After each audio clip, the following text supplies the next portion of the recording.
Okay. Hello, my friends. Hello, hello. Welcome. Good evening. I guess afternoon, evening. One drunk man. The first person. It's been a while since you were first, but hello. Konako with the usual mistake. Peaches, good day. Pork, hello. Mr. Body Massage, hello. Hello, this is Two Mises. Hello, Two Mises. LF Kingdom, hi, how are you? I'm Rami, hello. How are you guys doing today?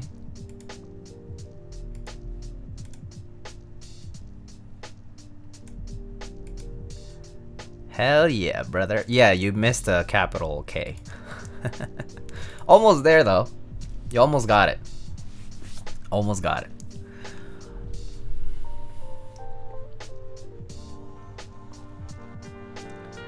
Anyways, good to see you all. I hope you are all having a good week so far. It's already Wednesday. Kind of crazy. Time seems to fly rather quickly.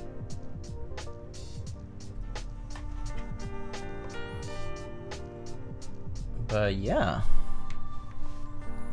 Next time, yes indeed. Alright. Time is a bird. Duegi? What's up, Sean? Already second week of February, I know. It's insane.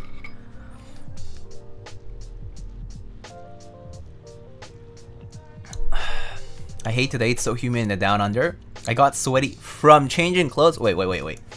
The action of changing clothes got you sweaty. Not that you changed because you were sweaty. You were changing and then you sweat. Bro, this week slow as shit? For me it's been okay. It's been regular speed. Sometimes slow, sometimes fast. But I'm sorry to hear it is slow for you. This is me changing clothes to go to work. Well, I mean, yeah, work clothes can be a bit iffy, because it depends on what your work attire is like, but normal professional clothes tend to be uncomfortable. So I understand. Maybe other than if, I feel like the only job where you can afford to have relatively comfortable clothes is like if you're like a surgeon or like working in, you know, in the clinic and you wear scrubs, then I feel like it would be okay. Yeah. I like the new water bottle. Thanks. This was the water bottle that came with the Twitch partner care package, basically. Pretty cool, right? Been using it lately. Quappa, hello. Need some keep stickers. A lot of vendors do have stickers, and then like there's creators who also have stickers. If you're subbed to me, Sean, you know that I send out stickers, right? For every 3 months that you're subbed, you can fill out this form and you know, get a sticker. I think I've sent you a couple now. Soji, hello. Kind Ion. Hello. Good day.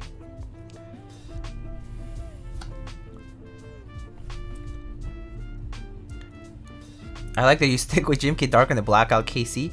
Well, I got lazy.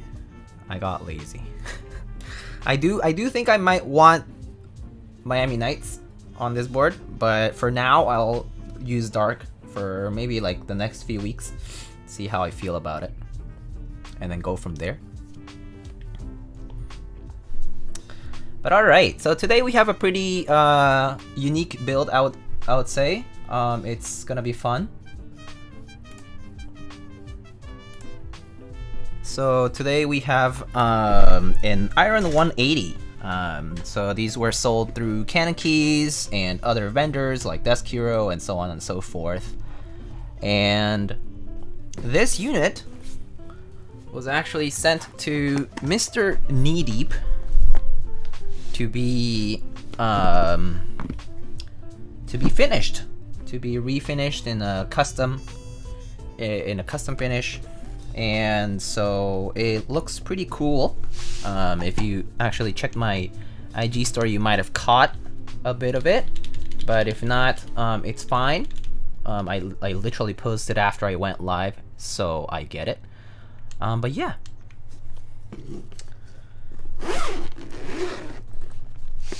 All right, so let's get it. Let's get to it. Oh my gosh, this is so heavy. It's dragging my desk mat. All right, so we have some lube for the stabs and switches. We're going to be using Alpaca V2s today. I don't know what switch films these have, but you know, they're switch films on there. They're Lube 205. We already have a preset key set. This is what the client sent. They sent out GMK Laser. So they want GMK Laser on it. I haven't had GMK Laser on a keyboard for so long now. The last time I had GMK Laser was on my old Duck Viper V1, which actually looked quite sick with laser. But yeah, it's been a while since I've used GMK Laser, so pretty excited. Pretty excited to try this. Check this out. So yeah, we'll see how it goes.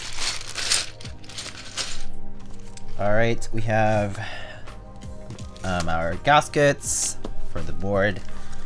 Daughter board cable. We have two of them, it looks like. We have a Smith & Rune iron, like the Smith & Rune logo keycap, aluminum in white. Pretty neat. Some hardware, bump-ons, couple of PCBs. We just need one, so I'm gonna just take out one. And then we have a couple of brass plates. So we're just gonna use one, so I'm gonna just take out only one. And that's it. And then we have the board. I think it's a bit silly to have a wedge design side profile for a heavy keyboard. I guess if you, yeah, because you have to pick it up. I guess I understand that point. I mean, I don't disagree entirely, but at the same time, are you lifting it up often enough for that to even matter? I don't think so.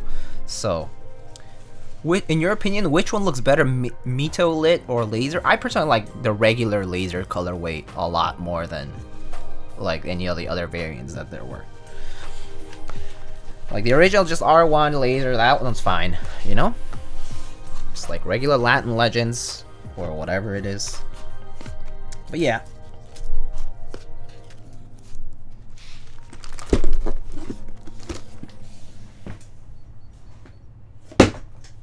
Okay. Double up the plates, imagine? Well, I mean, I think they just got extras for the sake of having extras, just in case they wanted a separate build or something like that. Alright, so here we have our Iron180. It looks gorgeous in E-white. This is E-white finish. This is WinKey, so no blockers on this one. And you know, F13, as you might already know, this is the brass bottom, so it's quite heavy. If I recall correctly, these guys are like, I don't even know how heavy these are. Extremely heavy. I forget how much it was last time when I measured it. But yeah, also, why is my chat not working on my stream manager? Oh, there we go. Okay, 10 pounds. Yeah, I think that was 10 pounds. Yeah, something like that. All right, so here's the side profile. Oh my gosh, it's heavy. And the bottom finish from Mr. KneeDeepPatinas. Look at this. Look at this. Look at this. It's crazy. Look at this. Wow. This is on brass, okay? How do you do this on brass? This is apparently a form of patina. And it's been clear coated. It, as you can see, it has a very strange kind of texture, but I mean, the clear coat kind of makes it smooth. It's a very smooth finish, actually. Smooth and kind of glossy. But look at this. Goodness. It's like space. Personal build? No. I like that better than the other one you had. I mean, this is more of my color theme, as far as like, I really like blue, purple, you know, lighter colors too. The other one's cool too. They're both very unique. But yes, Mr. KneeDeep is a chemist, by profession, I believe. And so he knows what he's doing. He also knows how these things work. Of course, he has experimented on his own and has figured out new techniques as time has gone by. So he has come a very long way since the very beginning of his patina work, and it's really been evolving in ways that are quite dramatic and really, really cool. But anyway, today's build is it looks great. It already looks so good with this bottom piece, and I'm excited. I'm excited for it. Looks lovely for sure.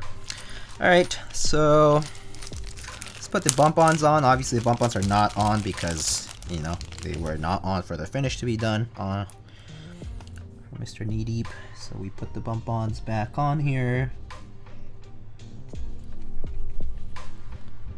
Will this happen to my brass if I keep touching it? Absolutely not. Heat, right? I don't know. I don't think so. I don't think this is just heat. I don't think this is just heat. This, I could hardly say this is just heat, just given the texture and the color. The way it looks does not look like heat to me, especially like it looks like very splattery on parts too. So it's kind of like, it definitely is an application of a substance. So heat would not do this. Like, heat would not have just this as the effect. It would look different already. So it's certainly not heat only. If it were, I don't know. I actually haven't really asked too much about it or looked into it too much. But yeah. It's acids, dyes. Yeah, that's what I would figure. It's probably a substance that dyes the surface, or at least binds to the surface as a substrate. So yeah. I kind of want Knee Deep to explain the science. You can go ask. You can always ask. He touched it over 20,000 times. That's a lot. They do this to knives? I mean, right. So it's going to be something like that, you know, other metallic treatments that you probably have seen in other places. I mean, of course, when you start working with things like this, you figure out your way of doing these things. And this is one of them. Wait, why am I undoing this again? I don't have to for now. I'm sure, I'm just gonna leave it. I'm just gonna put the screws back. I don't know why I'm undoing this when I already have a plate over here. It was because last time I required getting a plate, I think, and I just got used to it. So I'm just gonna leave the case as is. I don't know why I decided to unscrew this. I just kind of saw the screws and I just went for it. Alright.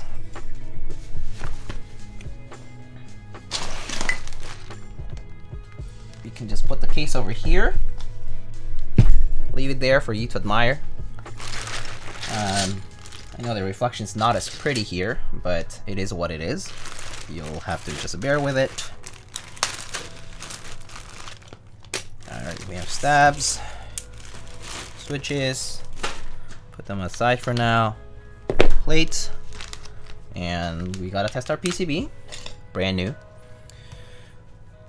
I think Keycaps is doing something with Knee Deep. Yes, Keycaps has just actually sent out invoices for a special collaboration of boards. Basically, Keycaps number 1 revision 2s, TKLs, finished by Knee Deep, and there was a Victory auction for them. And so yeah, so there were like 10 boards of each of 2 different varieties. And they were auctioned in the Victory style. If you don't know what Victory auction is, Keycaps actually has an absolutely wonderful page about it. Basically, they describe how it works, but in essence, it's basically a blind auction where people just bid whatever they can pay, and then if you have 10 people winning, then the 11th highest bid is the price that they all will pay. So it's based on the bids overall, and then you just take the n+1th bid to determine the price.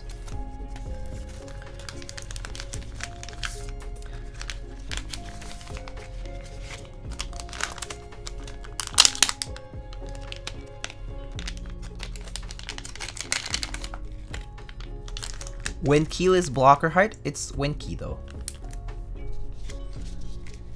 That said, I did build a when keyless one before. I just haven't posted photos of it just yet.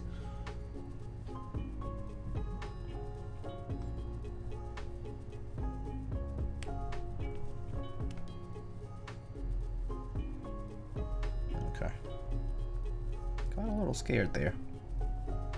Felt like the little pin kind of bent, but no, it's fine. Alright. So let's test our PCB as usual.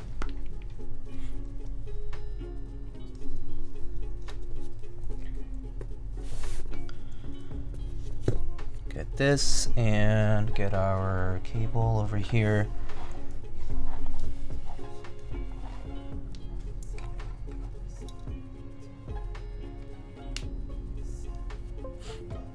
Okay.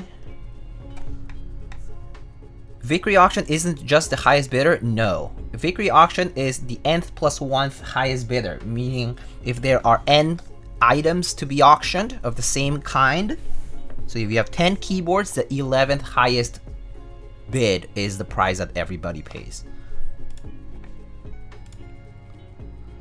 So therefore, it basically is a slightly better determinant of whatever the market price, quote unquote, would be in that specific setting of an auction. It's actually like, it's like the market price within bidders, sort of thing. Like their perceived value. And it's kind of like a better average of that. Because there is going to be a very large distribution where you're going to have a very big peak for the highest bid, right? And then it's just going to sharply drop. Some people are not willing to pay that much, for example. Or actually, it will be, maybe it could be like more of a normal distribution, right? More of a Gaussian distribution where you kind of get this nice kind of bell-like curve, and then, you know, it's like somewhere in the middle. But that's ideal, so I don't think that's the case. It's probably gonna look like a large peak and then like look like a large drop. And so, in the Ricky model, basically, it's a neat way to kind of take a better average of that, or not really average, but better estimate. So. Alright, I think I might have saved a layout, but let me double check. I guess I did not. Nope. Smith & Rune Iron180. Nope, I didn't save it from last time. But let's see. We actually will be doing a WinKey layout this time, and I have a 6.25 view layout with step caps lock is what I know I'm going to be using. I'm just going to be changing the caps lock to left control because I never use caps lock. Maybe I'll change this to menu so that it actually shows up, and then maybe I'll change the F13 to a layer key, which is normally what I do on my boards.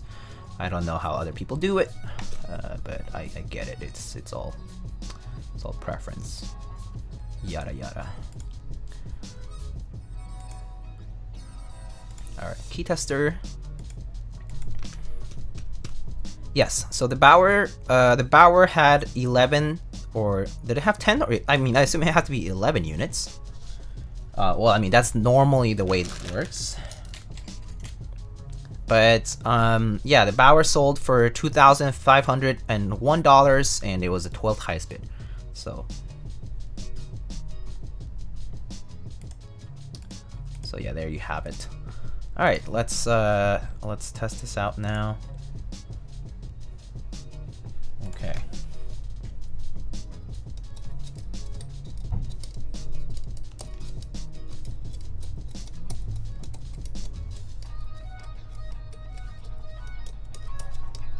I mean, I'm sure this will work fine, to be honest. But I do have a very strong habit of checking all my PCBs, because I have had the unfortunate experience of building things and then seeing that something is amiss. Not that it happens a lot anymore, since I've kind of developed this strong habit of doing this. But you never know. Sometimes you're missing a diode, sometimes a column is dead. Sometimes it's even worse, which is rare, but it can happen. Sometimes it just straight up doesn't work.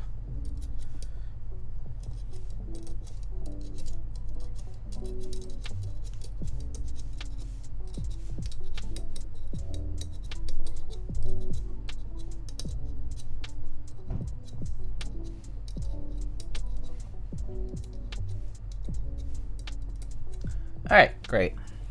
Works. Perfect. Can get rid of Via for now. Unplug this for now. And get to the stabs now, right away.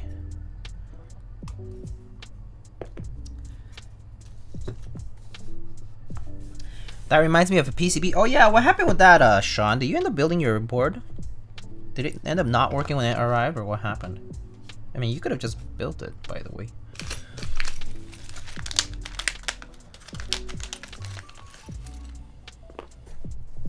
Oh, what's this?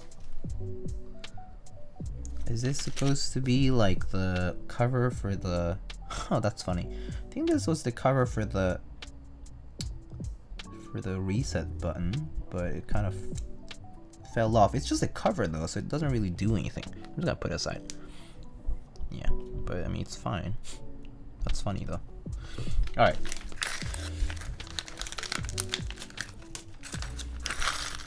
Waiting for the switches. Oh, I see. Waiting for a new plate. Oh, okay. I see. Cool. Hope it all works out, and hope you get to enjoy your board soon. So, it's worth it though. It's worth getting it all done correctly, I think. So, yeah.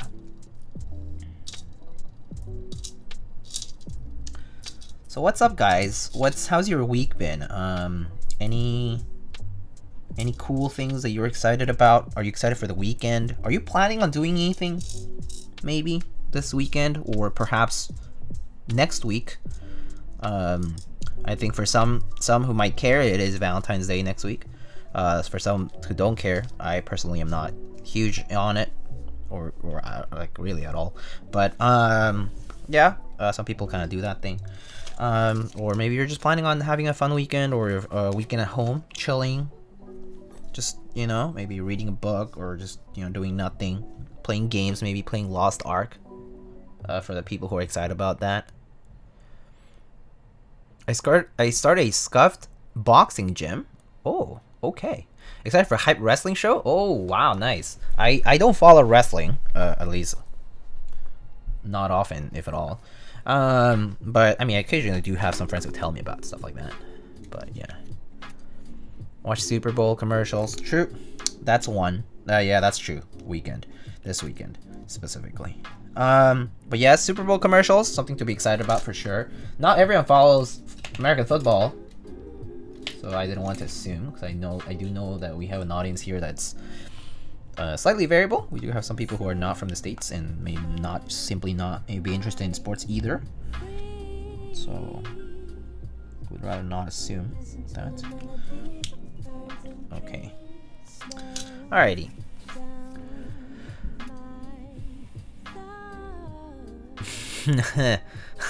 Kona Nation. Kona Land, my bad. Start my new shift on the weekend.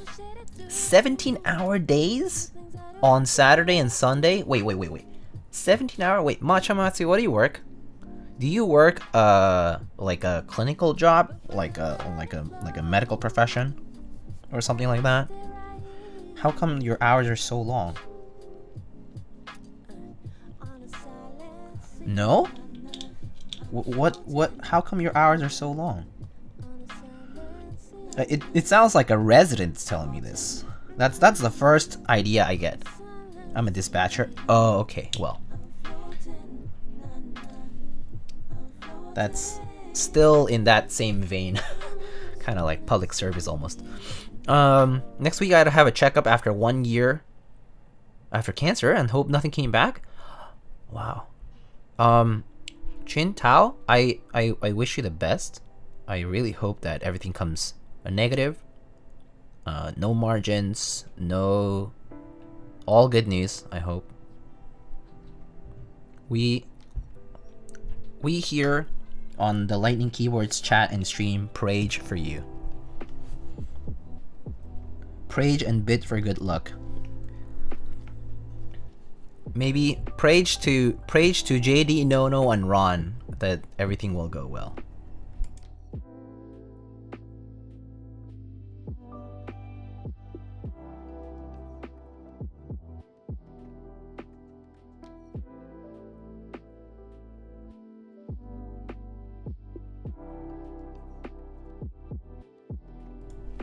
Yes, indeed.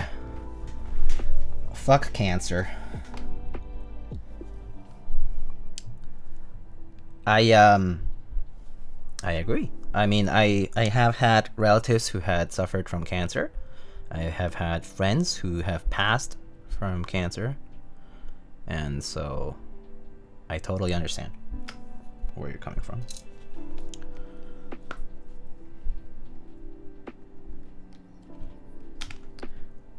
Well, I hope it's all good news. And at worst, nothing serious. But hey, 1 year, congratulations. To be able to count 365 days after what seems a successful treatment is absolutely amazing.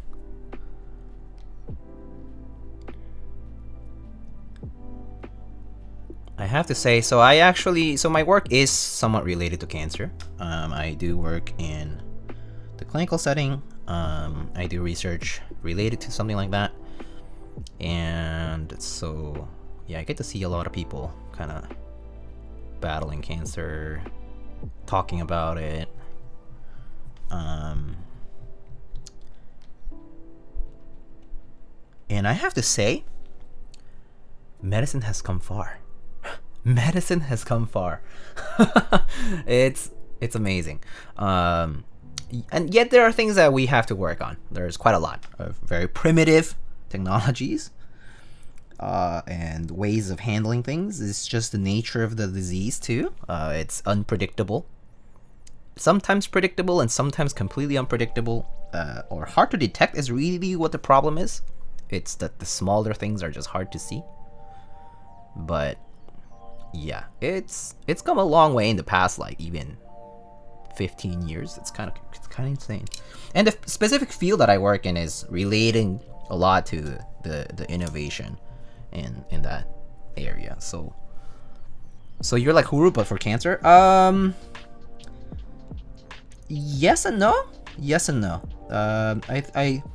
I actually am not 100% sure on what particular research Dr. Huru actually does, as in like I don't know all of his research content, but I know that he works in neuroscience and probably neuroimaging because it is a very big field, and like neuro has a whole ton of offshoots, so I would imagine he works in a lot of that, but I don't know what kind of applications, if he does work in applications or if he's more of a basic scientist.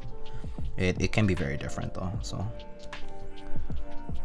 Really true, 10 years ago I wouldn't have survived stage 4 NHL. Wow. NHL, non-Hodgkin's, right? Wow. Yeah, wow. Yeah, no, that's amazing. I'm happy for you.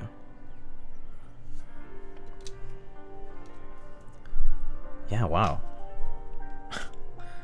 Yeah, so I did study a bit of medicine, so I did have 2 years of medical education. I'm no longer on the path of being a medical doctor, but during the time I was, yeah, definitely very interested in studying cancer too. But yeah, wow, stage 4 non-Hodgkin's.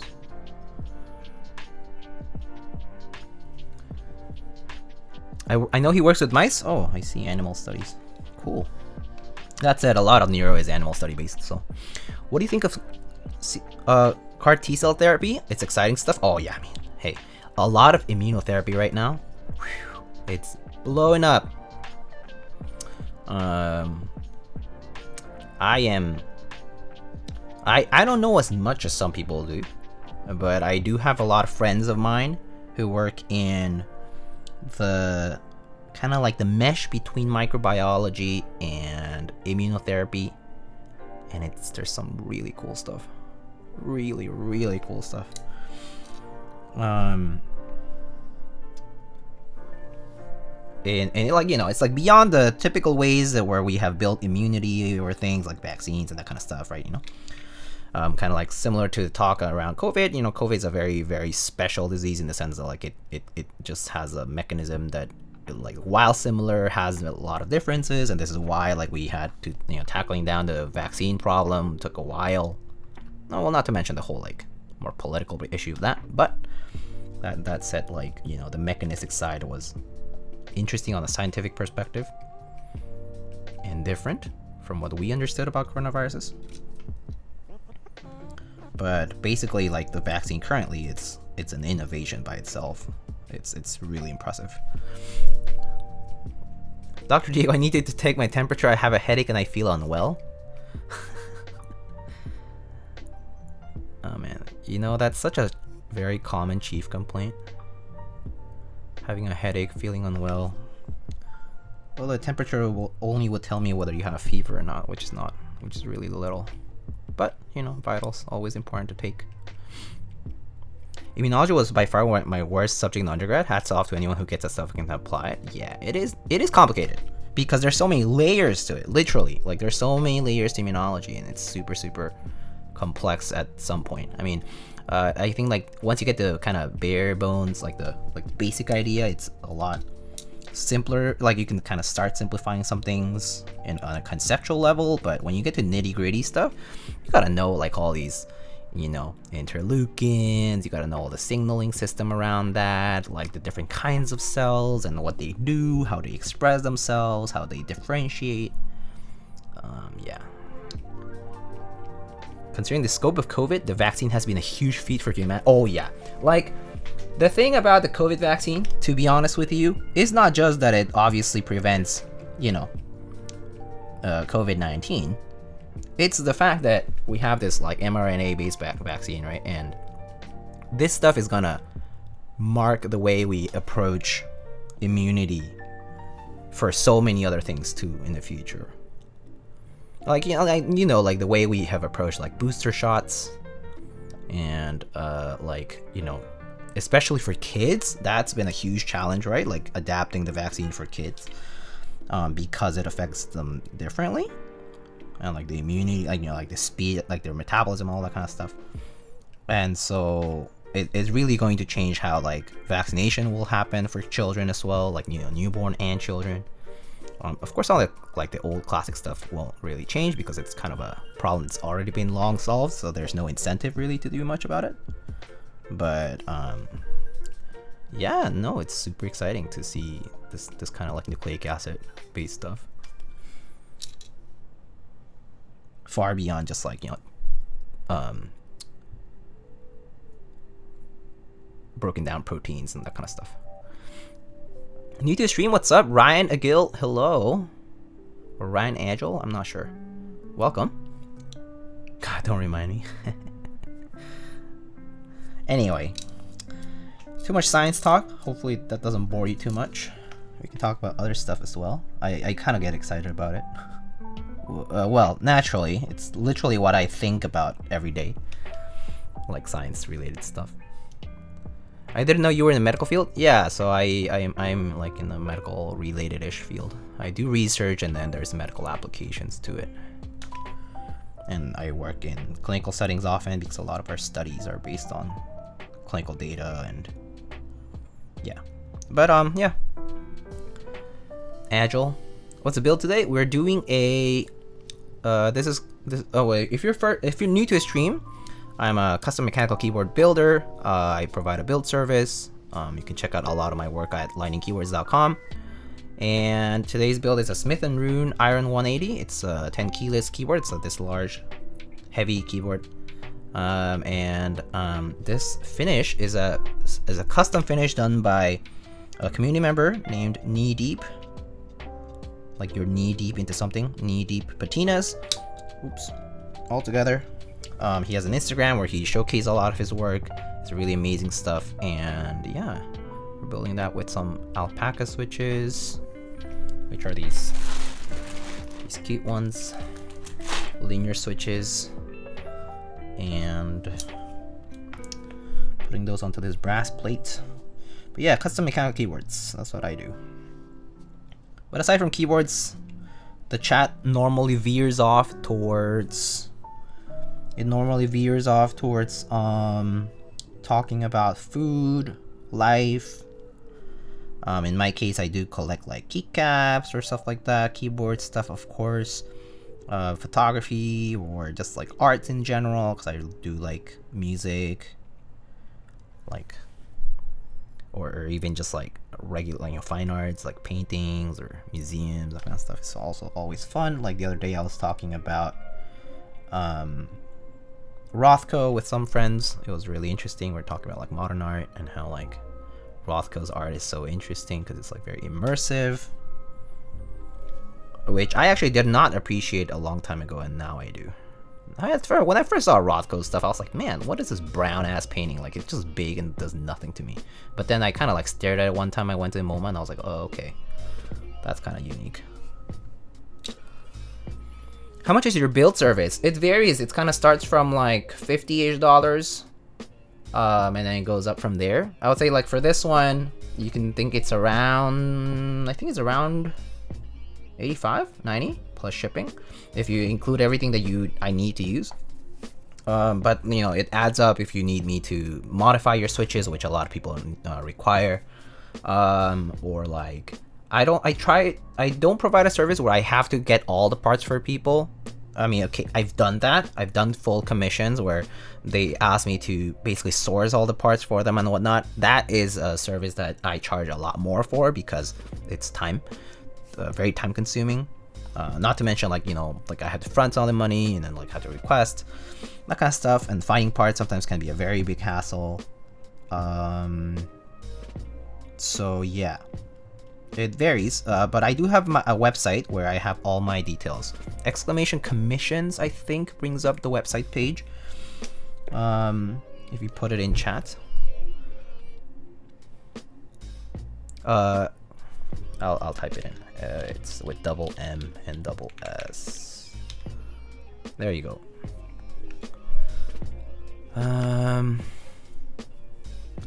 Good evening. Bottom looks amazing. KneeDeep is a true artist. Yeah, no kidding. Nihon Jam, how are you? I hope you're doing well. Is it? I guess it's morning time for you right now. How are you doing? How's your work day, or how's your week been so far?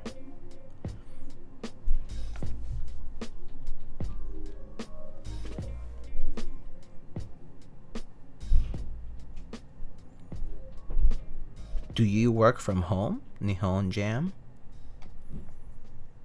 Diego in the house. Huego in the house. Hello, my friend. How are you doing? Looking for a chrome case. Like a chrome finish? Like a very like polished metallic look. It's kind of tough. Chrome finish can be expensive if you're talking about real chrome finishes, where like you basically chrome plate materials like brass or something like that. But if you're talking about like maybe kind of like faux, kind of like chrome finishes where people kind of do it with like paint and stuff, you would have to kind of customize it yourself. I think that's normally where you have to approach things. You have to customize things yourself. Get it from like get a regular case and then you customize things like DIY. That would be the best approach for. So there are cases that can be, so a lot of our keyboard cases are made out of aluminum for the custom mechanical keyboard scene, especially like on the higher end of things, or not. Actually, higher end is a very misleading, it's a misnomer. I would say like on the bulk of custom mechanical keyboards, a lot of us enthusiasts look for these, you know, nice aluminum cases, right? And sometimes some of these aluminum cases are like, you know, in this case, we have a brass piece here at the bottom, and this brass piece was custom finished by this guy named KneeDeep, where he basically applied a bunch of chemicals to finish this brass into this space-looking kind of, you know, finish. And but this is a brass bottom piece, while this white part is coated aluminum piece. It's a white coated aluminum piece. So yeah, there's ways to treat the metals. And so if you want like a real chrome case, you will probably have to get something that's made out of full brass or something like that, that you then have to have plated in chrome. And then the problem with chrome plating is that it's very difficult to get it right. So you would end up having to think about the tolerance of the parts, whether the parts all fit together properly. And it's also an expensive endeavor. But if you're looking for something made out of plastic, for example, and something on the cheaper end, like more affordable in that sense, because the materials are more affordable, and also because maybe someone does it in bulk, there are some PVD, like PVD is what? What does P stand for again? I forget what P stands for. Something vapor deposition, right? Not peripheral vascular disease. Physical vapor deposition. Thank you. So PVD is a way of basically coating certain materials. But basically it's a way to treating metallic surfaces to change like some of their properties, and you can create like this metal vapor that's similar to like this chrome looking finish. So you can get PVD treated like brass, PVD treated like steel or whatever, and get this like glossy polished look to it too. So people do that. Obviously, when I say people, I really mean like factories. So you would have to kind of like look into that too. Polished aluminum also doable. One thing about aluminum is that it is a very soft material relatively, and so you know, if you're going to polish it, you need to make sure that there's someone who can also coat it, like to protect your finish afterwards, or just to kind of keep it in a form that's, yeah, it's protected. But yeah, all of these methods that I've been talking about are all doable, but require a very stringent process. So you're definitely talking about a very customized case. Anyway, going back, Nihon Jam says week is a bit crazy, but day is good. Actually snowing in Tokyo. Oh, I see. Do you like the snow, Nihon Jam? I mean, I don't know how bad the snow can be in Tokyo. I can imagine it is you're about in the same latitude as I am here in New York, so I think we understand how much snow we can get. But does it like get cleaned off and that kind of stuff? Roads get salted, I don't know. People plow it and, you know, remove it often. But I mean, working from home, so I guess you're not as affected. But going out in the snow can suck, so pain. Anyway, sultry. Nice. Watched your angle TKL VOD. Would you say you recommend going in on it? I personally like the angle TKL quite a lot. Personally, I really do like the aesthetic of the angle TKL. Yeah, I'm kind of a sucker for it. I do like some of their colors that they offer. Like I got the silver one, which is fantastic. I did like the finish on it, and frankly, the typing experience on it was pretty pleasant. In my case, I built it without the like mid silicone finish, silicone part, and that kind of really helped the typing experience in the sense that it was kind of more free to move and just kind of more flexible, and yeah, and even with an aluminum plate, it was pretty comfortable and nice to type on. Sound wise, it was pretty good. Yeah, so I would say I would recommend it. I mean, there are not really many things to say that's bad, really. I mean, it's at that point kind of might boil down to personal preference. I know that some people have said different things, so I personally would say it's a nice board. Yeah.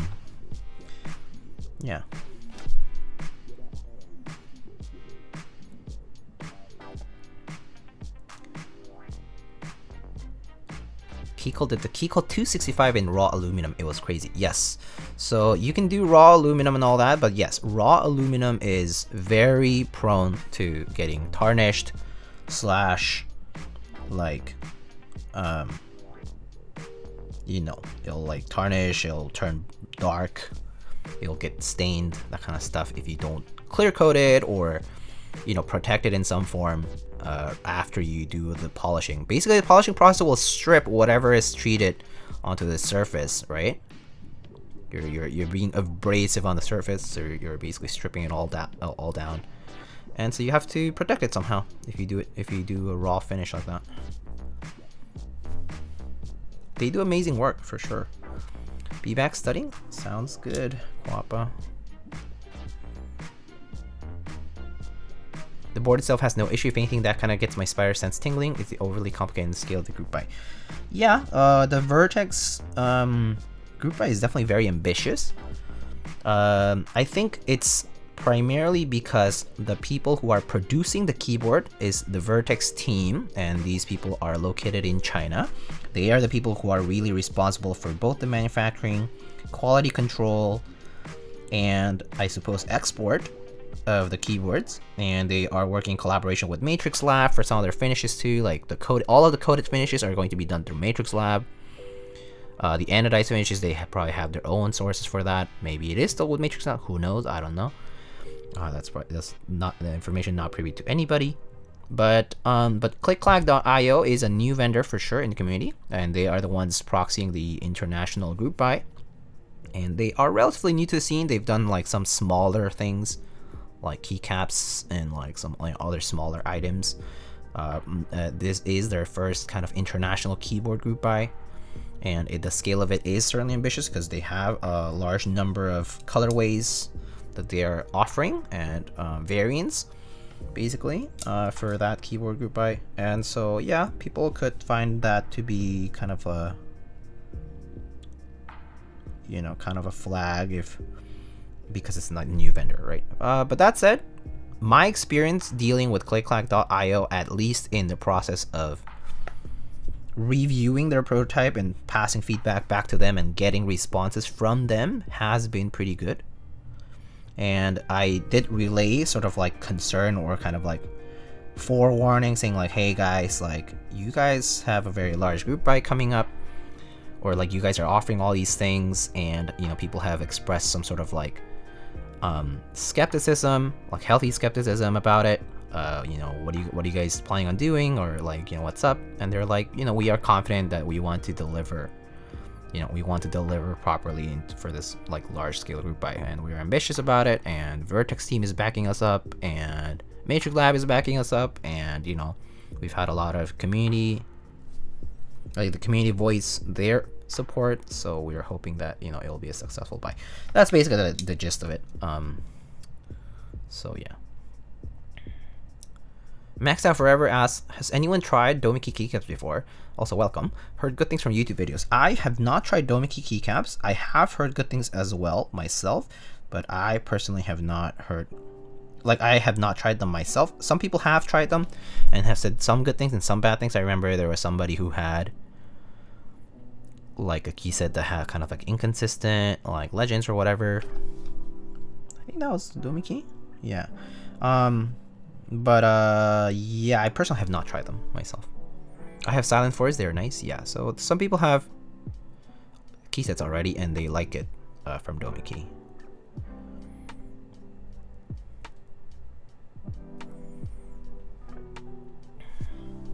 Domiki is nice, just some small issues with kerning. Yes, so kerning meaning legend, like the letters, for those who don't know what that means.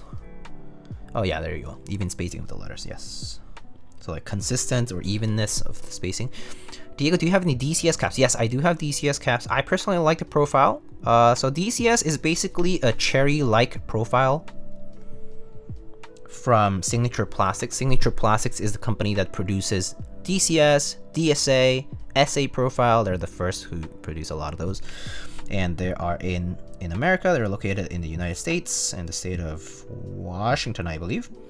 And they do a lot of servicing for point of service keyboards, for keycap manufacturing and other like a lot of plastic related things.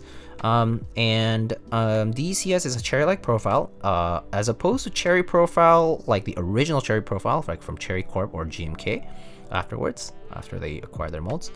Like the current cherry profile standard for thickness of the keycaps is about 1.5 millimeters. DCS, generally speaking, the regular DCS that you'll find is a thinner keycap, and it's going to be about 1 or 1.1 millimeter thick. So as you can see, it's about 2/3 the thickness of a cherry profile cap. So it is a thinner profile, and the keycaps themselves have a slightly rougher texture compared to, like, you know, ABS, GMK, or cherry profile. So you'll feel some more texture to it, but the double shotting process, like the legends, are pretty good. Like overall, like I haven't really had any issues with that. Like they use a different font. They do have a few different fonts, like, you know, font families, legend families that they use, that people have requested over the years for creating keycap sets, or they themselves releasing them onto their store on pimpmykeyword.com. And I personally have had good experiences with DCS. I think it kind of you kind of have to try it, and it has to kind of grow on you for you to kind of really know what it's like. Some people really do detest the thin keycap feeling or sound. Kind of like people say, like, oh, it sounds too light. It sounds too like, you know, just kind of like flimsy, or, you know, whatever. Insert your favorite descriptor here. But I personally have enjoyed using DCS. That said, it might be something that you don't like. I don't know. Oh, also, yes, it does have like a little, it's more like a chamfer than a fillet, right? Kind of similar to Taupe OEM. It has this kind of like downward facing, like vertical kind of like chamfer, I suppose, on the bottom face. But yes, it is cherry-like though, so if you're used to cylindrical profiles for the keycap, and if you're used to something like a cherry or OEM profile, it will basically feel similar in typing. And oftentimes, yes, it is in stock, and whatnot, like for a lot of them, and some others there's group buys for them. So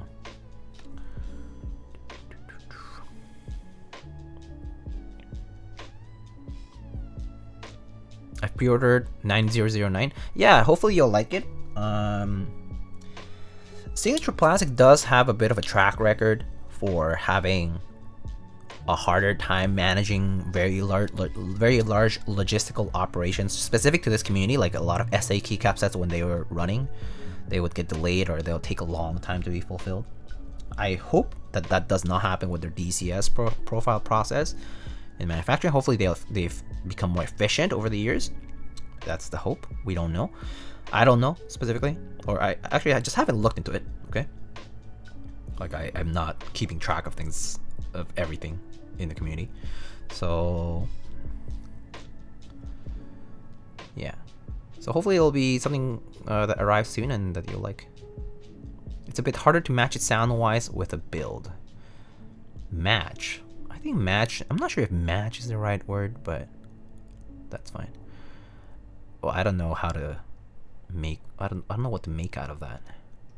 Have you heard of the Next Time 75 or Fecker IK75? No, I have not. I'm looking to create my first budget keyboard with either of those ones. I have not heard of either of those, so I can't say much. You can always share what it is, like post a link. What do you think of DCS Alps? LFK asks, considering getting a set for my first Alps build. Oh, so DCS Alps is actually going to be a lot more similar to OEM Alps keycaps. A lot of OEM Alps keycaps do have there are some thinner ones and there are some thicker ones. But yes, Peaches is right. R3, meaning like the R3 is row 3 is going to be the middle one, the home row, like here ASDF, right? Alp switches do kind of protrude upward quite a bit because they're like a very boxy shaped switch. So it is very likely that you'll see some kind of interference, kind of like similar to like north facing on Cherry. And stem is also really fragile. I mean, you should always be careful for Alps. Alps stems, like the way Alps and Alps keycap switches, like keycaps on the switches work, you always should be like more than careful than for Cherry. Why? Because it literally is this small rectangular pillar that you're pulling on.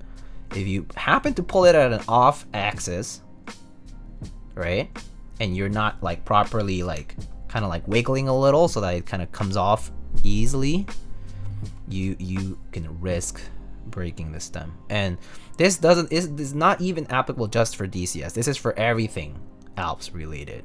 Breaking Alps keycaps, super common, super common. If you're not careful, you should always use a keycap puller, always, for Alps. And if you're doing it for stabilizers, just use two fingers, like, you know, 2 hands. But be careful. Trying to improve my spacebar, try doing Holy mod or a Band-Aid mod. It kind of gets hard to press or it gets stuck. Should I get Durock V2 steps to fix the problem? So let me address this in 2 parts. Holy mod is a mod to basically insert some material inside of the insert, right? The stem insert of the stabilizer, to basically prevent the wire from moving around as much, because you're basically reducing the space in there, right? Problem is it uses a Band-Aid, which is I think what you're trying to refer to. And yes, as the Band-Aid gets like wet, quote unquote wet with the lube, it will get mushy. Yes, so that's probably what you're feeling. Feels hard to press or it gets stuck.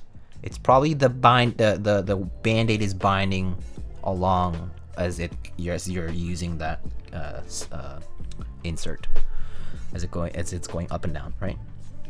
So that's probably what's happening. I personally don't do Holy mod or whatever mod. I literally only use 205 grade 0 as you're seeing right now.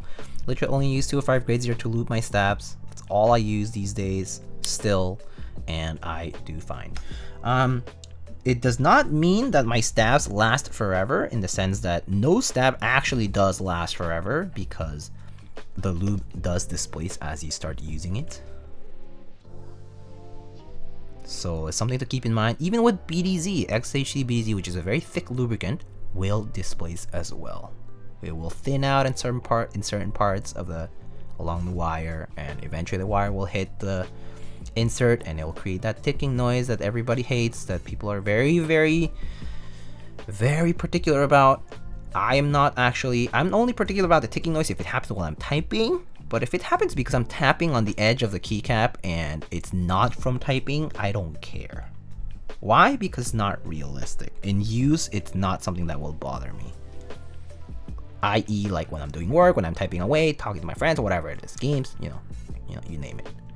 So if in regular use it's ticking, I mean, then it's a problem. But if it's not, it's okay. I ignore it. I move on from it. Why? Because the stabilizer mechanism is not perfect in MX. Simple as that.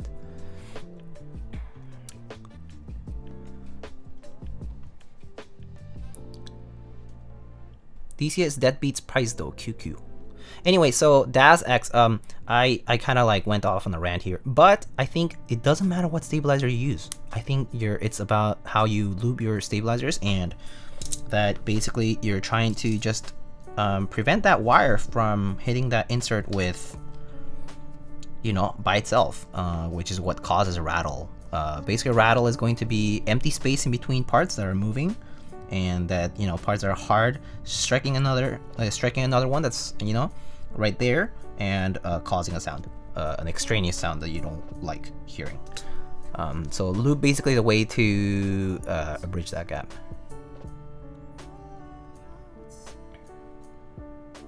Kicking myself for selling my set of SGA granite die subs. Oh, rip. SGA granites are very nice. Diego, pick a month. April, June, August, September, October. Okay, if you're talking about visiting Mason, shit. I'll say June or August if I can't pick April. I mean, April's great because it's not hot yet. June is like when it starts getting humid and hot here. August is the peak of summer, it gets really hot. September is still the dog days of summer. October's nice though. October's great. October's when it starts cooling down, but it starts getting a little windy, but it is very nice. It's the peak. It's like the peak of the fall, and it's great. I love the fall. So, I would say yeah, June, August, or October maybe.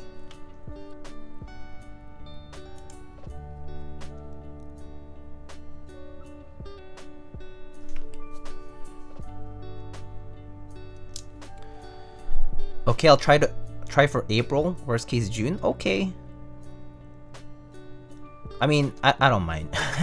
You know, you should plan however you can.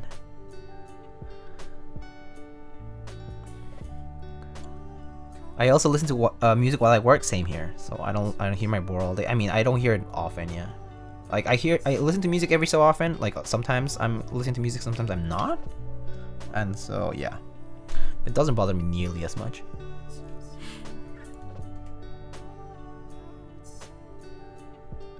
I love New York during the fall. I mean, I love anywhere where there is an actual autumn, fall season, right? Where the leaves change color, where the weather turns slightly more brisk, more chilly. There's a little bit of wind and there's sunlight and like the colors are changing. All that, it's so amazing. I love it.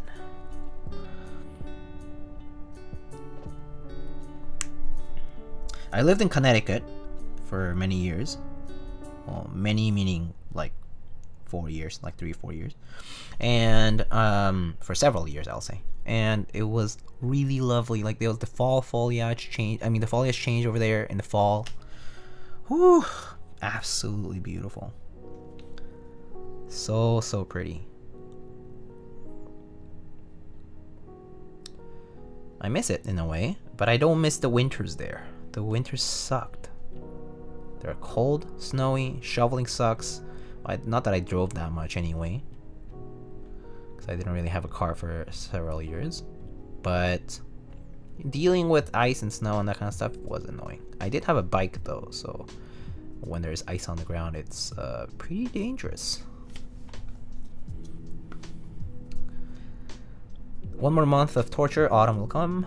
Indeed, summer is truly atrocious. I hate the summer.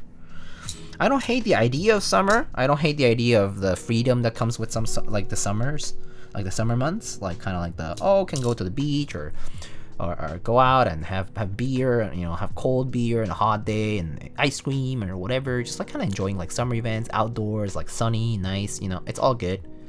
It's all good until you start feeling like that swampy, wet, humid, yucky feeling from a hot and humid summer. That's the worst. Especially like in New York City, go to the subway in the summer. It smells like trash, sweat, piss. Okay, it's horrible. Okay, and it's just sticky, icky, yucky. Okay, it's gross. Okay, but yeah, just summers are cool, but not cool at the same time. I would rather not deal with them though.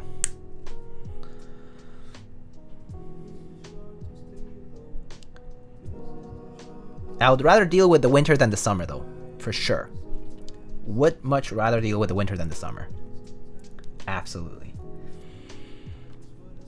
New York is only nice during spring and fall. I mean, you could say that of any place that has 4 seasons where the winters are cold and snowy and the summers are hot and humid.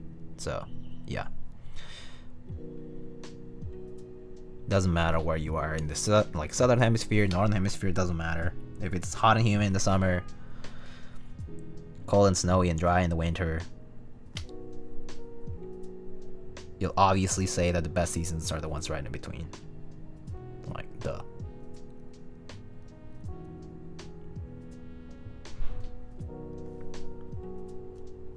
That said, some people love those seasons. Like, for example, I know that you know, a friend of mine, she really loved the winter because it was prime time to go skiing. She loves skiing with a passion, okay? So that's the one thing she looks forward to. And that feeling of first snow, oh my goodness. Oh my goodness! Apiary Keyboards, thank you so much for the raid. Hello. Existence is pain. In Texas, we have a different season every couple hours. Oh my goodness. Pain of living in the plain sort of area. PP hard. Okay, welcome. Note Makoti. You're building the worst keyboard in existence. Enjoy. Damn. Okay. All right. I mean, I'm doing fine. I'm doing fine today. It's a Wednesday. It is hump day, and I'm feeling okay today. Okay. I had a decently productive day, I would say. Ain't nobody got time to, you know, ruin my mood here. Okay. I'm gonna be okay. At least it looks gorgeous. JK, this is Alan. Oh, hi, Alan. Hi, Mr. Onocron.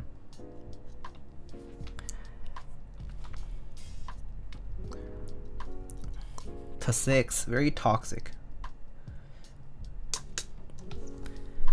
Meow, go detoxify yourself.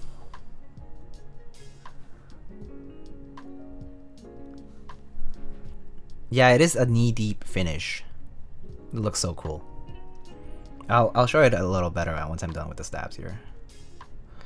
What linear switch do you recommend for an F1 with leaf spring alu plate? So actually, Ikizaki, I personally have my own F1 built with Gateron Giants, the earlier version of them, like the B1s or whatever. It's like the one from Gateron. So it's similar to like C3 Tangis, the first ones, or it's similar to basically Milky Yellows, right? Like Milky Top Gat Yellows, right? So I have a built with those, and I really like it. So I would say those are great. But I have also built with Alpacas as well before, and it sounded really nice. It actually sounded great. So that's also nice and recommended, I would say. Like Alpacas are really good switches. And really nowadays there's so many switches that are similar, if not just pretty much just different colors. There are distinctions to them, but I think you'll have to think about, like, for example, there's that distinction between like long pole or regular, right? Like 4mm travel or 3.7 or whatever. And that like sound that comes with the long pole switches is, you know, is pretty significantly different. So think about that. How is the bottom finish? I don't know the specifics as to like what exactly is happening, but it basically is a concoction of acids or dyes or things like that that are applied to the brass, and as it develops, it basically, you know, it's a chemical reaction. So as it reacts, it creates these different colors, and then once you achieve a certain kind of consistency and coloring, you know, you have to remove it and, you know, get rid of your chemicals and then coat it and protect it, right? Let it cure, really, is what it is. You're basically applying chemicals that create a layer of like oxidized and chemically treated, you know, or like chemically different, you know, components, and so there, and then you're stopping it at a point where you're satisfied, and then coating it with and then coating it to protect it. That's basically what it is. Zaku's are pretty nice. I personally am not a huge fan myself of Zaku's. Why? Because they are loud. They are also, I don't like long pole switches. It's not an anodizing agent though, because this is literally a patina on a brass. It's not anodizing. Like, I mean, I don't want to be an actually kind of guy, you know, but it basically is gonna be an actually kind of rant. You need to look up what anodizing means, right? Anodizing is depositing like a dye onto the pores of aluminum. There's these micropores on the aluminum, and you're basically depositing a dye and then basically plugging those like micropores, and then the dye basically is what shows you the color, and that's basically anodizing. And it's done like in this electrical treatment, electrochemical treatment. That's anodizing, right? Actually, yeah. As opposed to patina is very different. It's a patina is like a redox reaction, so it's an oxidizing reaction basically. So you're talking about like a chemical reaction, you know, like an inorganic chemical reaction between the metal and some, like the metal being the substrate, and your other, you know, agents being the reducing or oxidizing agents, right? So yeah, and then they sometimes bind or simply change the properties of the metal, and that's what comes off. The name of Zaku's pissed me off. Is that because of the association with, like, you know, Gundam and that kind of stuff? But yeah, I don't like Zaku's that much because they're loud, and I don't like long pole switches nearly as much as some people do. Some people are like, oh my god, long pole or bust, you know. I like red switches. I like them occasionally, but they're not my go-to switch. Like, they're not my go-to style of switch. So for me, Zaku's are kind of like a once in a while cool, and then other times probably not. That's what happens to aluminum when you're oxidizing it. Imagine what's happening to your lungs. True. Our human bodies are quite spectacular. We do recover from a lot of very toxic things happening to us all the time, but it all depends on at what rate we are applying that kind of toxicity to our bodies, right? Hence why, like, you know, smoking can be a long-term effect, which, you know, people are like, oh, but I'm totally doing fine the day after. It's like, well, yeah, because it's not gonna happen from, you know, one day to the next. But anyway, didn't realize this was a patina finish. I thought it was a custom stuff. No, it was done by Mr. Kneedeep. I believe he named this one. Let me check what the naming was for this color scheme. This one's called Dimensional Rift. Straight out from, I don't know, StarCraft or something. Dimensional Rift is the kind of like colorway name that Mr. Kneedeep assigned to it. We talking about coloring metals? Yes, we are. The all white was Shuden Matsunaga's colorway. He didn't have a white Zaku, he had a white Rigdon. You lost me there, but I will say yes. I totally agree with Node Makoti. Probably knows a lot more than I do.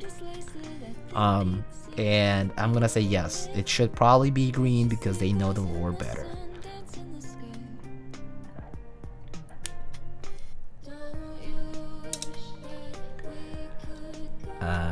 The only one I can tolerate is Cobalt Palm. Yeah, Cobalt Palms or Durock Palms are pretty nice too. I actually do like those too.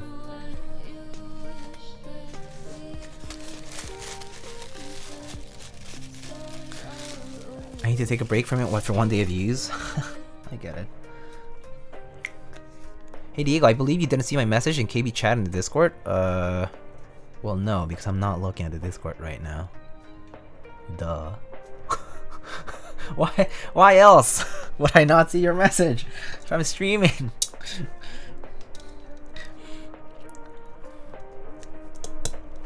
Bought some navies, and the low travel of long pole switch is so jarring.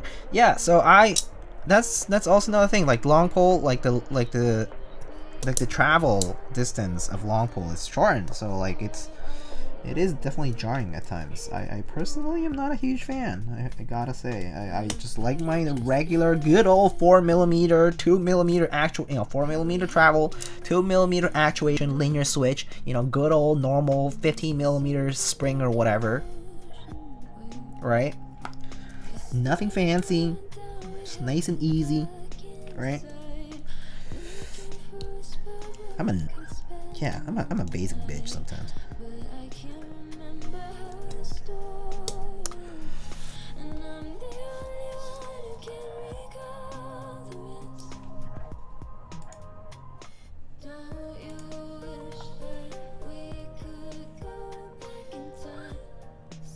I sent it when you timed out nachos. Oh, probably didn't see it then. But epsilons are so meta. Bro. But why not deltas? Where's the alpha switch? Please. Please. If it's meta, it should be alpha. Or it should be sigma. God. For them sigma people out there. Anyway. Off to some meetings, so hope to be back later for typing test. Sounds good. Nihon Jam, have a good series of meetings. Hope they're not unbearably long or boring. Are these long pull or normal? These alpacas are normal. Alpacas are standard switches as far as travel is concerned. I'm only who I am. Gotta go to class. Sounds good. Have a good class.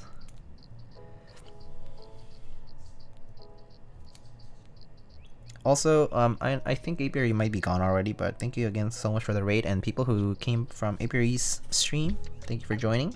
Welcome. I hope y'all had a good stream today. I think she was building the Owlap Spring. This is the new ergonomic layout board, I think, from Owlab.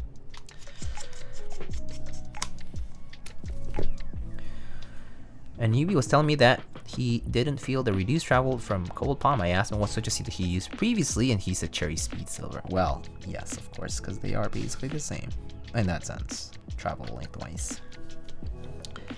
Not the same, but you know, similar. Oop. It was a clean board, nice. I am not a fan of the layout changes to it, like the shift location or whatever. I'm not huge on that, but good for Owlab if they're producing a board that people are liking. You see the Hibby Pickle? No, I have not seen the Hibby Pickle.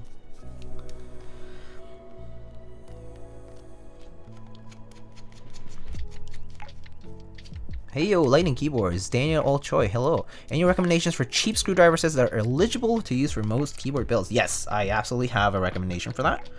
I suggest you do exclamation gear and go to my building tools section. I personally highly recommend the Wiha screwdriver sets. They're very sturdy, nice to use, easy to use, and pretty much covers all the sizes. I would suggest getting one of the metric hex ones and then one of the Phillips ones. However, it is like, you know, we're talking about like $40-ish there from Amazon. But if that's not preferable and you prefer to have something kind of more compact, all in one, there are a few other options. There is like the iFixit toolkit, and there are a few other recommendations that I make on my kit.co website. Yeah, so just go and check it out. There are a few options that I've listed for that. So whatever floats your boat there, whatever suits you best, pick that. I think you'll be fine. As long as you have metric hex going from maybe like M 1.5 or 1.3 even, all the way through M3. Yes, M3, and then Phillips of different sizes, you should be able to do fine. Nowadays, people are starting to use Torx, but fortunately, a lot of people do provide Torx Allen keys, like Torx style Allen keys. So you might be already covered there, like, you know, from the keyboard kit, but it's not always the case. So I mean, you know, it's always good to have a kit of screwdrivers for yourself. Hibby pickle stack is pretty interesting. Oh, let me click on this. r/mechanical keyboards. It's Sam. I designed GMK pickle. Okay, hold on. Let me put it on the screen if I can.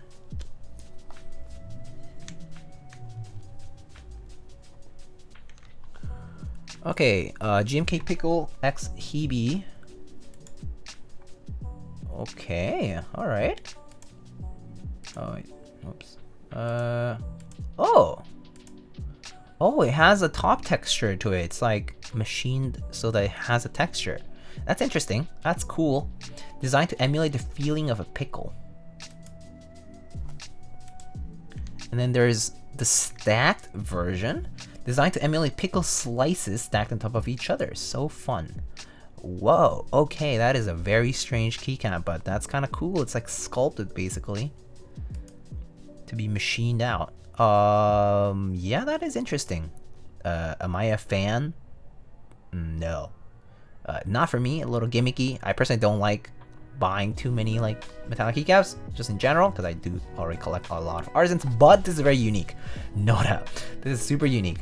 I really like the tray that they're doing for the Year of the Tiger, super cute. But yeah, no, this is cool stuff.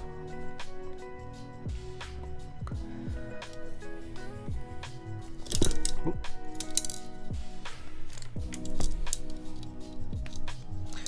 I do like what Hebe has been doing with their collabs. They do bring us a bit of spice, a bit of uniqueness, a bit of, some people might call it the secret sauce. The extra ingredient that makes things kind of more creative, more unique.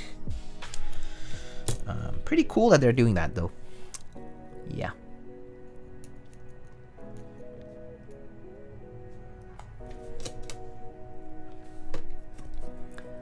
This gives me a sus idea for an artisan.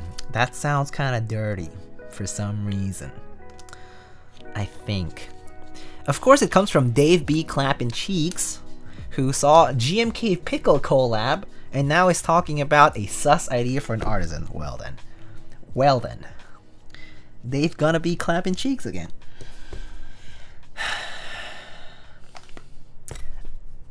Hey yo, let's go. Max 65 needs that. You like pickles in your burgers? I do actually. I don't mind it. I do like ribs for your tactility. Yeah. I do like pickles. I do like pickles with I really like the combination of pickles with greasier foods. So you're talking about like grilled cheese, melts, fried chicken, you know, burgers, fries, that kind of stuff. Yum yum yum.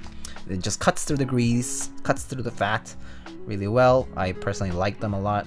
Half dills, like, they're great. I mean, I really like pickles. I used to not like pickles actually. I used to not like the acidity and sourness from them, but I started enjoying them as I got older, I guess. And just had them with other kinds of foods, and like, you know, had tried like sauerkraut and tried like other things, and I just started enjoying them a lot more. I do think that it's tends to be the case where like kids really hate pickles, and then they suddenly start liking it after when they get older. But again, everyone's palate's different, so some people really hate them. I get it. Extra pickles on the all burgers is a must. I'm not sure about extra. I like pickles though. I do like me pickles. Olives, okay. Olives I can't do. Olives I still am just a little bit not there yet. I can't really stomach the flavor of olives personally. Just not. I don't know. I just can't do it yet. I've tried though. I've been open to it. I've had olives on like pizza. I've had olives on like in a salad. You know, sometimes mixed is okay. But the flavor is something kind of strong for me. I don't end up enjoying it as much, I guess. It kind of detracts from the different flavors that I have from other foods, and ultimately I end up feeling like, oh, I don't think this is for me. Yeah, they're okay, but nothing that I personally write home about. Like, oh shit, I gotta have olives. Yeah.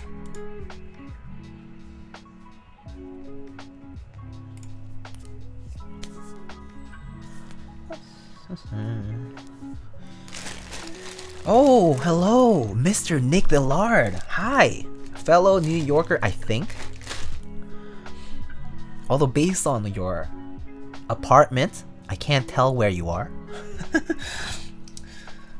Not to mention you're using your hard wooden floor very nicely for your photos, and I think it's great. I love your content. I love your photography and some of the other videos the montages that you've put together. But yeah, welcome. Hi, how are you? I like olive in cooking. I like olive oil. Does that count? probably not. Doesn't count at all. But really good olive oil, yo. Really good olive oil. You can just straight up drink it. It tastes good. But yeah, olives, just like the actual olive. Olives are fruits, correct? Because it has a seed, so fruits. Yeah, not for me. Fellow New Yorker, nice. Straight up drink. I swear, I once tried. I went to so a friend of mine. I have a very good Italian friend of mine, and he had this like really freshly made like olive oil, and like he was like, you know, like, I know it sounds nasty because it's oil at the end of the day, but you should just try it, like, you know, like it was like in like one of those like tasting cups, and he was like, just try drinking it, like straight up, and I was like, huh, no, and he was like, I mean, come on, you've had like sesame oil, right? I'm like, yeah, but huh? And I actually had it, and I was like, oh, okay, it actually tastes really good. I wish they were higher, but oh, laminate. Okay, well, laminate at least. The good thing about laminate though is that it does like resist a lot of like wear. So that's cool. I mean, that's great though. I mean, you're making so much out of the little space and things that we get here in New York, right? You know what that's about. I don't know if you're like you've been local here for a long time, or like you're from New York. But or if you moved to New York recently, Nick. I've been living here for about now, let me see, lived here 2 years a while back, and then I moved back. So this is my 7th year living in New York now. 7th year living in New York, and I love New York. Honestly, I love this city. But yeah, I've also lived in neighborhoods that are kind of further away. Like I'm not like in the dead center of like Manhattan or anything like that. Too expensive for that too. Also like no real need to for me because of my work. But yeah. We're in New York. I was born in Brooklyn. Oh, cool. Well, I'm currently up like closer to like Washington Heights because that's like close to where I work. But I've lived like a little further down, like Upper West Side and such. I have friends like in Brooklyn and like Long Island City nowadays. Jersey City is pretty popular too. Although that's technically not New York anymore. I have friends like in Queens, right, Flushing. But it's like kind of everywhere, I would say. Live here most of my life. Oh, cool, very nice. Oh wait, no, this. Oh, it is. Whoa, okay. It is a fixed 6.25U plate. Cool. Didn't realize. But it is a fixed plate for 6.25U bottom row. Alright. Nice. Queen's Best Borough changed my mind. I mean, pros and cons for everything.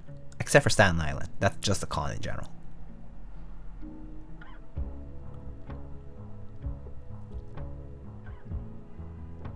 Sorry. What is a Staten Island? I'm originally from Brooklyn too. I've been here for most of my life. Oh, I see. Okay, I see now. I see.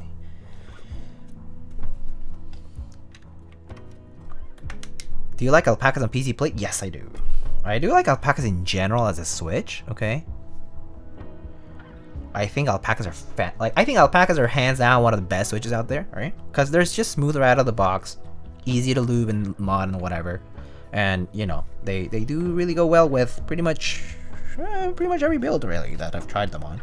I haven't really had a bad experience with alpacas, so to speak.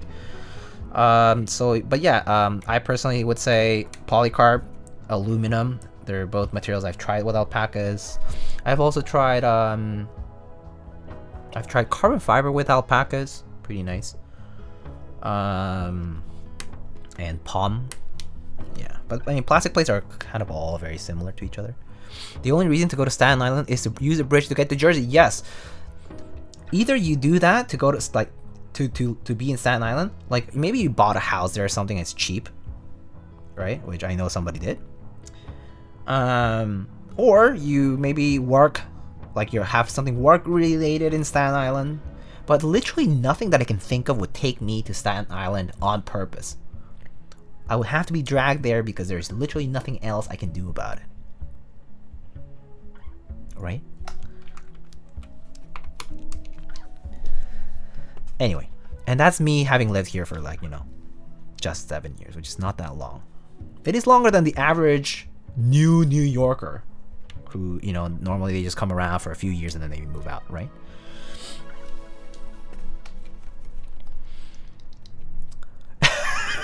Every time a friend of mine buys a cheap house in Staten Island, I pretty much never see them again. Facts. You know, I will tell you a story. Well, it's not a long story, but there was a community member. You know, there was a member in the community who was very well known at the time. They collected artisan. They were very interactive in the community. They had been in the community for a long time, in the keyboard community specifically. And yeah, one day they decided to kind of sell out, and they're moving to Staten Island. They're originally from Brooklyn, but I think they bought like a house in Staten Island or something. Gone, kaput, gone forever. Never heard of them again. After they had bought their house and sold a lot of stuff or whatever, gone, disappeared into the ether. It's true. It's true.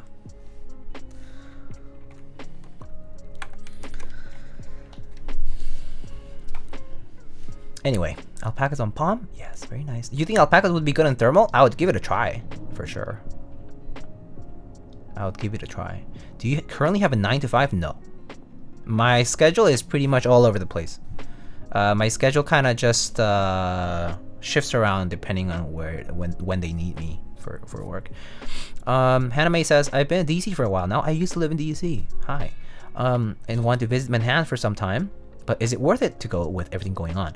I would say, in fact, New York, out of the many cities, like many bigger cities, especially in the United States right now, and kind of like how things have been handled after Omicron, I would say New York is probably the better city to visit right now. Why? Because New York had it so poorly, like so bad at the very beginning of the pandemic. Like we had it terrible, right? Like hospitals got flooded with patients, people sick, right? And a lot of people died. A lot happened. It was pretty terrifying, in fact, that New York actually has handled the pandemic quite a lot better, like just as a track record, since the early part of the pandemic. My mom's a Brooklyn nurse. She lost a lot of friends. Yeah. But yeah, I would say like if you're like considering visiting the city, New York City specifically is one of the places that is probably on the safer side to visit, even though you do have to consider that you are visiting a high density population kind of place. So I personally, of course, I'm not really keen on traveling in general right now, but that said, if you are keen on that, it's I would say New York City is definitely the better choice right now. Bro started a family? I mean, well, yes, but gone. Made the mistake of buying alpacas with a brass plate. Probably going to switch out for a PC plate down the line. Again, people have preferences. I do know people really like brass plates. I definitely know that the tendency or the general trend of keyboards, of keyboard building and keyboards in general right now is to go for softer materials, softer typing experience. And there's this whole idea of flex, and there's this whole idea of kind of soft and fluffy typing experiences kind of being emphasized all over the keyboard scene, which I get, I understand. I think eventually kind of people feel like, oh, there's fatigue from switches and plates and stuff, so I assume that's kind of where they come from. Minterly only uses brass. Yeah, I know some people who only use brass, pretty much, or mostly brass if they have the option to. Nothing will keep me from getting tacos with you. Dude, I am so excited. If you do visit, I am very excited for you to visit. SI is quiet, Staten Island is quiet compared to anywhere else in the city. That's about the only benefit. Yeah, true. New York's food scene is really cool. Oh, New York's food scene has also changed so much. Unfortunately, a lot of my, I guess now sort of favorite places, because they're gone, literally just closed down during the pandemic last year or 2 years ago almost, and they haven't reopened a lot of places. But that said, the New York food scene has exploded again. It's crazy. There's been a huge surge of contemporary Chinese food in the Lower East Side. There's been a huge surge of Thai food, Vietnamese food. There's been, unfortunately, one of the most popular Filipino food places in the city closed last year. One of my favorite dim sum place closed last year, but they just reopened. That's Jing Fong. I love Jing Fong. They had the biggest place on Elizabeth Street. Which Filipino spot? Jeepney. They closed last year, late last year.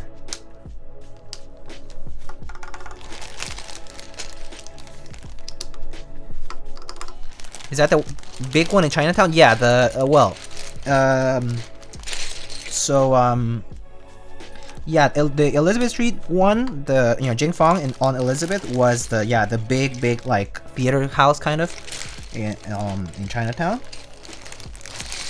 And then but they closed they closed because of the pandemic, and then they just reopened a little further down, and so I haven't been to a new place just yet. They reopened late last year, so I haven't been to a new place yet. But I mean, I am assuming it's just as good because they have had so many years of being here. Eventually, tactile user. I think tactiles play nicely with the brass. I do agree, Draxion. Tactile users do play nicely with brass, especially like the heavy tactile stuff, like Holy Pandas or like what are those Zycos and like all that other stuff, right? Those kind of play nicely with brass plates. The brass plate kind of accentuates the sound and at the same time does dampen a little bit of that like extra kind of like reverb. What is that, like return kind of that you get from these tactile switches. Brass does kind of like help keep that under control, I feel. But at the same time, because it is like a hard material, like when you bottom out, there's this like more accentuated sort of sound to tactiles that I do think is nice with brass plates. So I understand that point of view too. I want New York pizza so bad again, dude. Nothing beats that cheap old New York slice. Just cheese, a buck. Sometimes the dollar slice is good. Sometimes the few buck slice is fine. But just because they're everywhere too. So good. So good. The auntie who runs a dumpling spot in Moscow is still holding on. Oh, wow. I mean, yeah, I know the fishbowl truck in Chinatown. They're also around still. The one that has huge escalators in front? Yeah, that's the one too, Mises. That's the one. Have you tried birria tacos? Oh, I haven't tried the ones here in the city. I've tried birria elsewhere. I mean, so I was born and raised in Mexico, actually. That's why my first name is Diego. And so I do know what birria is. Although there's been a spin to birria in the U.S. Like there's a, like you know how like here birria is like they give you the meat in the soup kind of thing, and you like dip it. It's like kind of like carnitas or barbacoa, like that kind of meat, like shredded meat, right? Braised shredded meat. And then you like dip it in the sauce, right? That's kind of how they do it. Yeah, consomme, yeah, kind of. Back at home in Mexico, it's just kind of all in the pot. It's all like this big stew. It's all this big stew.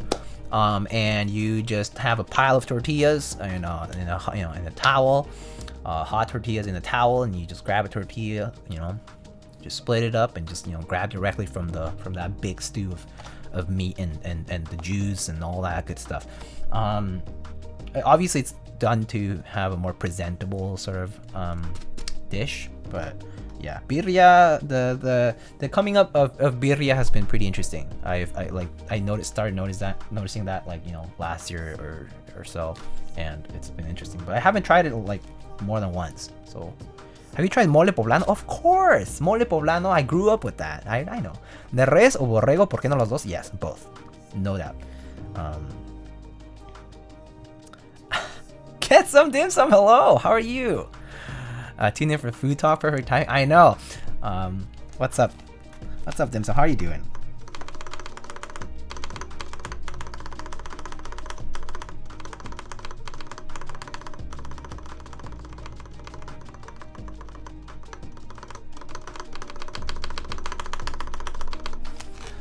This is making me so hungry. I It always deviates towards food talk. I mean, now that a few of the people who are always here when I talk about food are here, it's inevitable. But yeah, we're talking about food in New York City. I had some mole. Know where to get some mole. Well, I live in a Hispanic neighborhood. I live up all the way up like in the Washington Heights area. There's some solid Mexican places here. Pretty much hole in the wall kind of place up here. Some of them do serve mole poblano. I've tried it. It's that here the mole poblano that I've tried here in my neighborhood is the spicy kind. Other than it's not like the sweet kind that sometimes they give you like down in some places. I think that it's been sweetened a lot for also like for foreigners to be able to like kind of eat well. But like the actual mole poblano, like from Puebla, which is a small city near like a couple of hours away from Mexico City, it's normally the spicier kind. There's a tinge of sweetness, a tinge of sort of sourness to it. There's a mix of flavors, right? It's a flavor blast. Mole poblano tends to be spicy though in reality, and the one that they serve nearby here that I've tried is that kind, and it was really good though. The chicken would just literally just come right off, you know, the bone would just like slide right off when you're like biting into the meat. So good, so good. I made some mole the other day, dude. So good. Also, mole is like one of those dishes that you can make with the history of mole. I can tell you a little bit about it. Is basically in Puebla, this city. They basically there were these nuns, and this was back when the Spanish had created the what is that in English? Virreinato. It's like viceroy, I guess that's right. Like the proxy kingdom, of Spain in Mexico, right?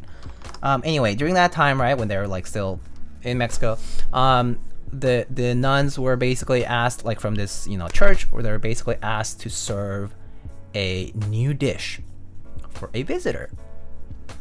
These nuts, yes, exactly, that's what they served. And so they were actually at a loss on what to do, and basically like the base of mole is actually it has a little bit of cocoa, like chocolate, and it has a bunch of spices. So it's kind of like the concoction's kind of similar to curry, but it basically involves a mix of a lot of different flavors. And so mole has a bit of that kind of free mentality to it. Like you can mix a lot of different things in different ways, and it doesn't really matter. I think there's a whole flavor profile that you can explore with mole, but it ends up being this thick, sort of brown, reddish sauce, really closer to brown. This thick sauce that you normally can stew like meat in. Like chicken is pretty common, but you can also do it with beef, or like goat, or like lamb. Different kinds of meat. But the idea is that you have this kind of like thick, spicy, a little bit of sweetness to it, that you can add some sugar to it, or something else that can add a little bit of that sweetness. Sometimes like fruit is added to it. But basically it was created as a dish to serve to some kind of nobility that was visiting the city of Puebla at the time. This was maybe like 300 years ago, 400 years ago. And so that's how the mole dish was born. It was from like this just random concoction that they came up with overnight because they really didn't know what else to do. So dude, I'm Mexican. I don't even know this myself. Well, I mean, I lived in Mexico, and so like it was like it was stuff that I would hear about all the time. Yeah. I studied Mexican history, like that's like every year of my school. Every school year I had there was Mexican history class. A lot of it got repeated too.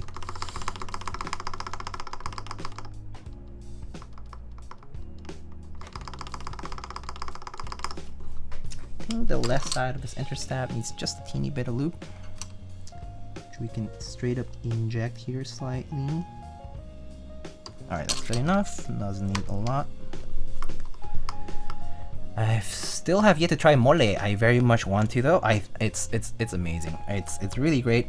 It definitely might be. I think at first people don't always have the best experience with it because it can be a little too spicy for some people, or too sweet, or just a flavor that's unfamiliar to you. But if you are relatively adventurous, and if you are willing to try something new, that just has like a mix of flavors, it's not a very pure flavor. It's not like a miso soup from a Japanese, from a Japanese like food table, where the flavors are a bit more pure, a bit more refined. Mole is the exact opposite of that. Yeah, so if you like more complex flavors, strong flavors, mole is right there. Professor Diego, this is super fascinating. Can I come by your office hours to learn even more about mole? Yes, sure. Oh, Mason. We should try some. Oh, it would be great to have some mole and like have just tacos with it.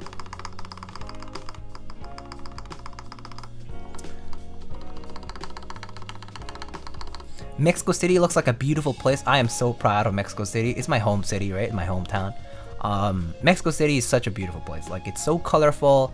There's so many things to do, so many people. The people there are actually really, really kind, really welcoming in general.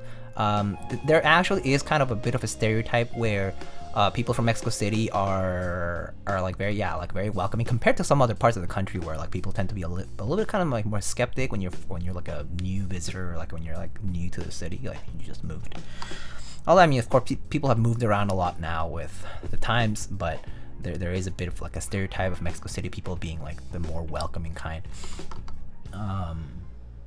But yeah, I love Mexico City. It's super colorful. Like anytime there's like big Mexican holidays, they set up like the big avenues with like all these like decorations and stuff. Yeah, it's always like there's always something to celebrate. There's always something to see. The weather in Mexico City is just perfect all year, okay? It's literally like 50 to 70 degrees Fahrenheit, or you know, if you're in Celsius, it's basically like between 15 and 25 degrees Celsius all year. Why? Because it's in a valley, but the valley, like the base level of the elevation of the valley is about 2,200 meters above sea level. That's about 5,000 feet above sea level. Pretty high up. But that means the weather is very temperate, very moderate weather all year. So we do get some rain. It is also like a decently seismic, like, you know, location where like you can get earthquakes. There was a big earthquake in '85. Although a lot of the buildings have been sort of like, you know, reinforced to kind of prevent that kind of stuff from happening again, like, you know, the more tragic stuff. But that said, the weather is great there. People are nice. Big city though, so if you're not used to like an urban sprawl similar to, much akin to LA, then you might not like it. The traffic there is just as bad. Not to mention the drivers are probably worse. They say that if you know how to drive in LA, I mean, if you know how to drive in Mexico City, you can drive anywhere in the world, including Asia, Hong Kong, Vietnam, whatever, you know, you name it. But yeah.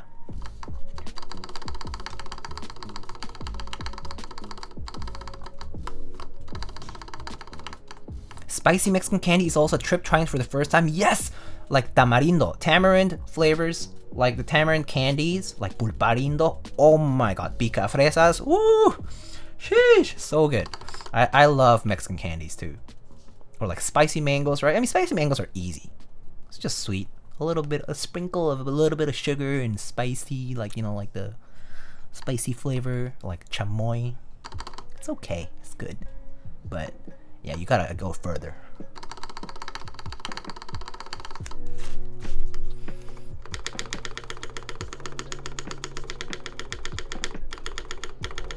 Yeah, mole is a food that it will always change every time you have it.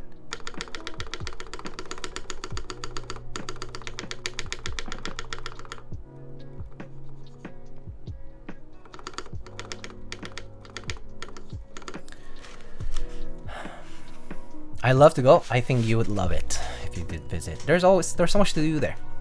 Also, quite a big expat population also. So you can kind of find pockets of culture that's kind of changed a lot too over the years. More contemporary. Yeah. It's a super dynamic city though. Super dynamic city. equator, baby. Yeah, yeah, being in the tropics.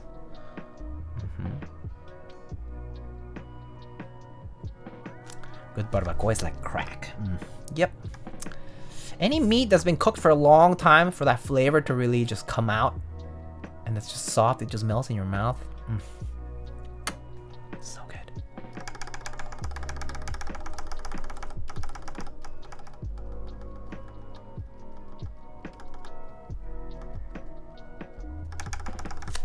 Just a teeny bit here on the right too.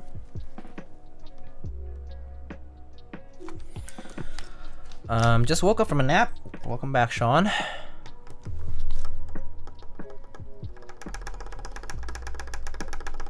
Anyway, you seen India drive by sound? Oh my god, that's hilarious. Hola, señor. Been a minute. Oh, Mr. Agile One, how are you, my friend? How are you, my compa? My friend.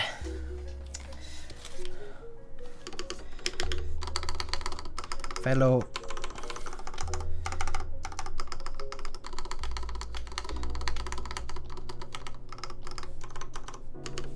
Alright, I think the stabs are good now. Tacos de barbacoa are my favorite. Very nice. I'm sorry for my ignorance, but are you born in Mexico? Yes, I was born in Mexico. I was born and raised there. I lived there for most of my life. I mean, 18 years, you know, all the way through high school. And then came to the States to study and to work. So yeah, and then I've been in the States since then, so the past 10, 11 years now. Oh, Jordan, hello! Sorry, I just caught you, dude. Sorry, it's been... I'm like barely looking up at chat.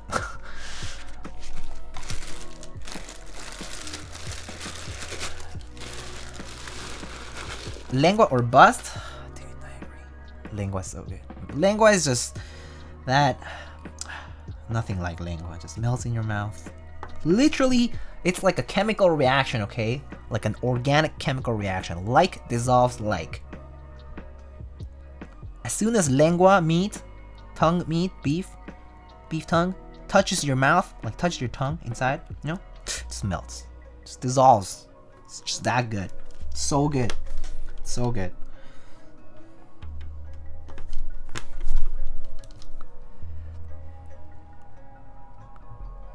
I would have never thought you lived in Mexico for so much time. Pretty cool. I mean, yeah, no one would think that. Of course, no. I don't look like that, right? And I understand. And so I do live in the Hispanic neighborhood, so it's pretty funny when I go around and, you know, I'm like getting stuff, ordering stuff, or just like talking to people, and I bust out the Spanish because that's like, you know, I'm used to it, like as in, or rather like it's more natural, easier for me, right? And they're like,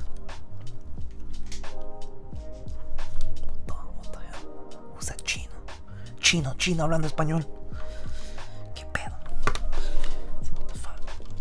Yeah, and then I get that look for maybe like a couple of seconds, and obviously because I don't have like an accent, right? They're like, oh, okay, like this guy, you know, knows Spanish, you know? This guy understands. So yeah, it's always funny. I have like a lot of childhood stories where like people would like talk shit, you know, like kind of racist, you know, whatever. And I was like, oh yeah. Sí, okay, güey, okay, ya te entendí, cabrón. Tu madre. Yeah, obviously I would get into fights a lot, but yeah. I'm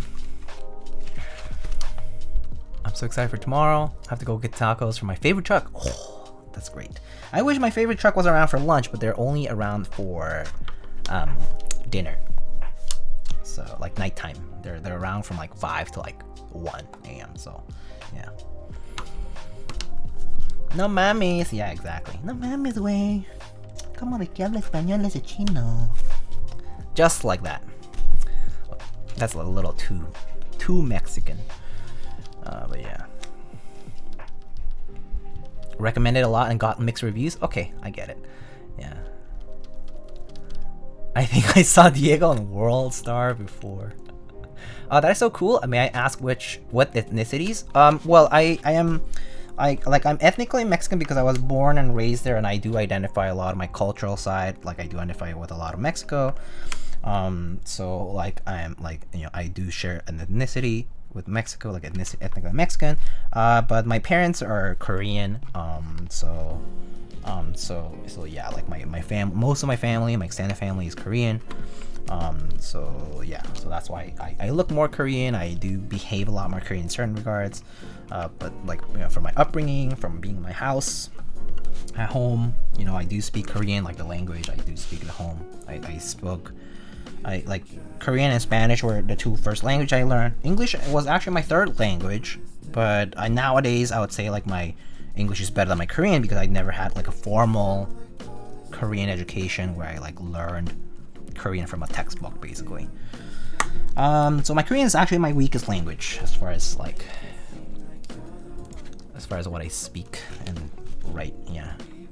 So I can't do like professional level Korean kind of stuff, like, you know, as in like working professionally, like only in Korean. That's a little bit difficult. Like the technical terminology can get really difficult.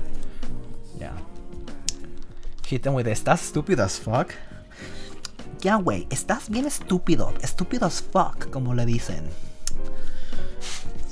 And then be like, but first, let me take a selfie. Just kidding. That song is so old now. I'm dying, I just had deja vu. Bro, you got me dead with este chino hablando español. Telling you, man. I respect it, honestly. If you live so much time in Mexico, it kind of becomes apparent of you, I'd expect. Yeah, I mean, well, you know, like you hang out with me long enough and then you just kind of like realize, right? But it does come out. I know how people reckon you'll stop feeling hungry after you've done intermittent fasting. It doesn't, and you guys are not making it easier for me on this food talk. Sorry. Picture that same scene but in Portuguese. Oh man. Yeah. It's funny, like having grown up as like a racially Asian person in Latin America, especially when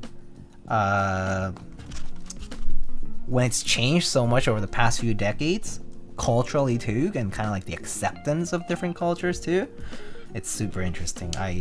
Right now it's fascinating. Like Mexico is super fascinating. Like right now, like there was a huge Hallyu wave, you know, like the Korean like K-pop and like dramas and whatever, you know. The huge Hallyu wave happened in Mexico right around the time I was leaving. And so like right now Mexico is a completely changed place with regards to like Korean people, for example. Oh, alright, there we go.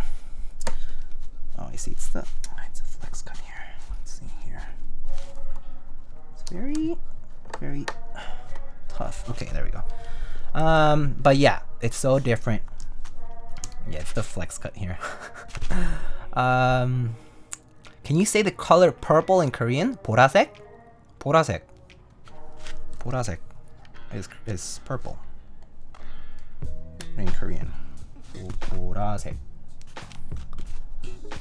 I'm half Taiwanese. My Mandarin is so bad I don't like learning as a kid, so my mom gave up. My parents forced me to speak Korean at home. It was a rule for us to speak Korean at home. They don't have to like do every single thing in Korean, but it was basically forced for us to do it. Lightning, how doesn't your Spanish grammar affect your English grammar? It did for a long time.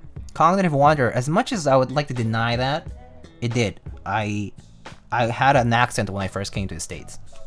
When I first came to the States, I definitely had that like and like a lot of like kind of like speaking a little bit with like these inflections, like my R's. Yeah, that kind of stuff. I definitely did have a bit of an accent, right? But yeah, not as much anymore now that I've been here for 10 years now, so 11 years really.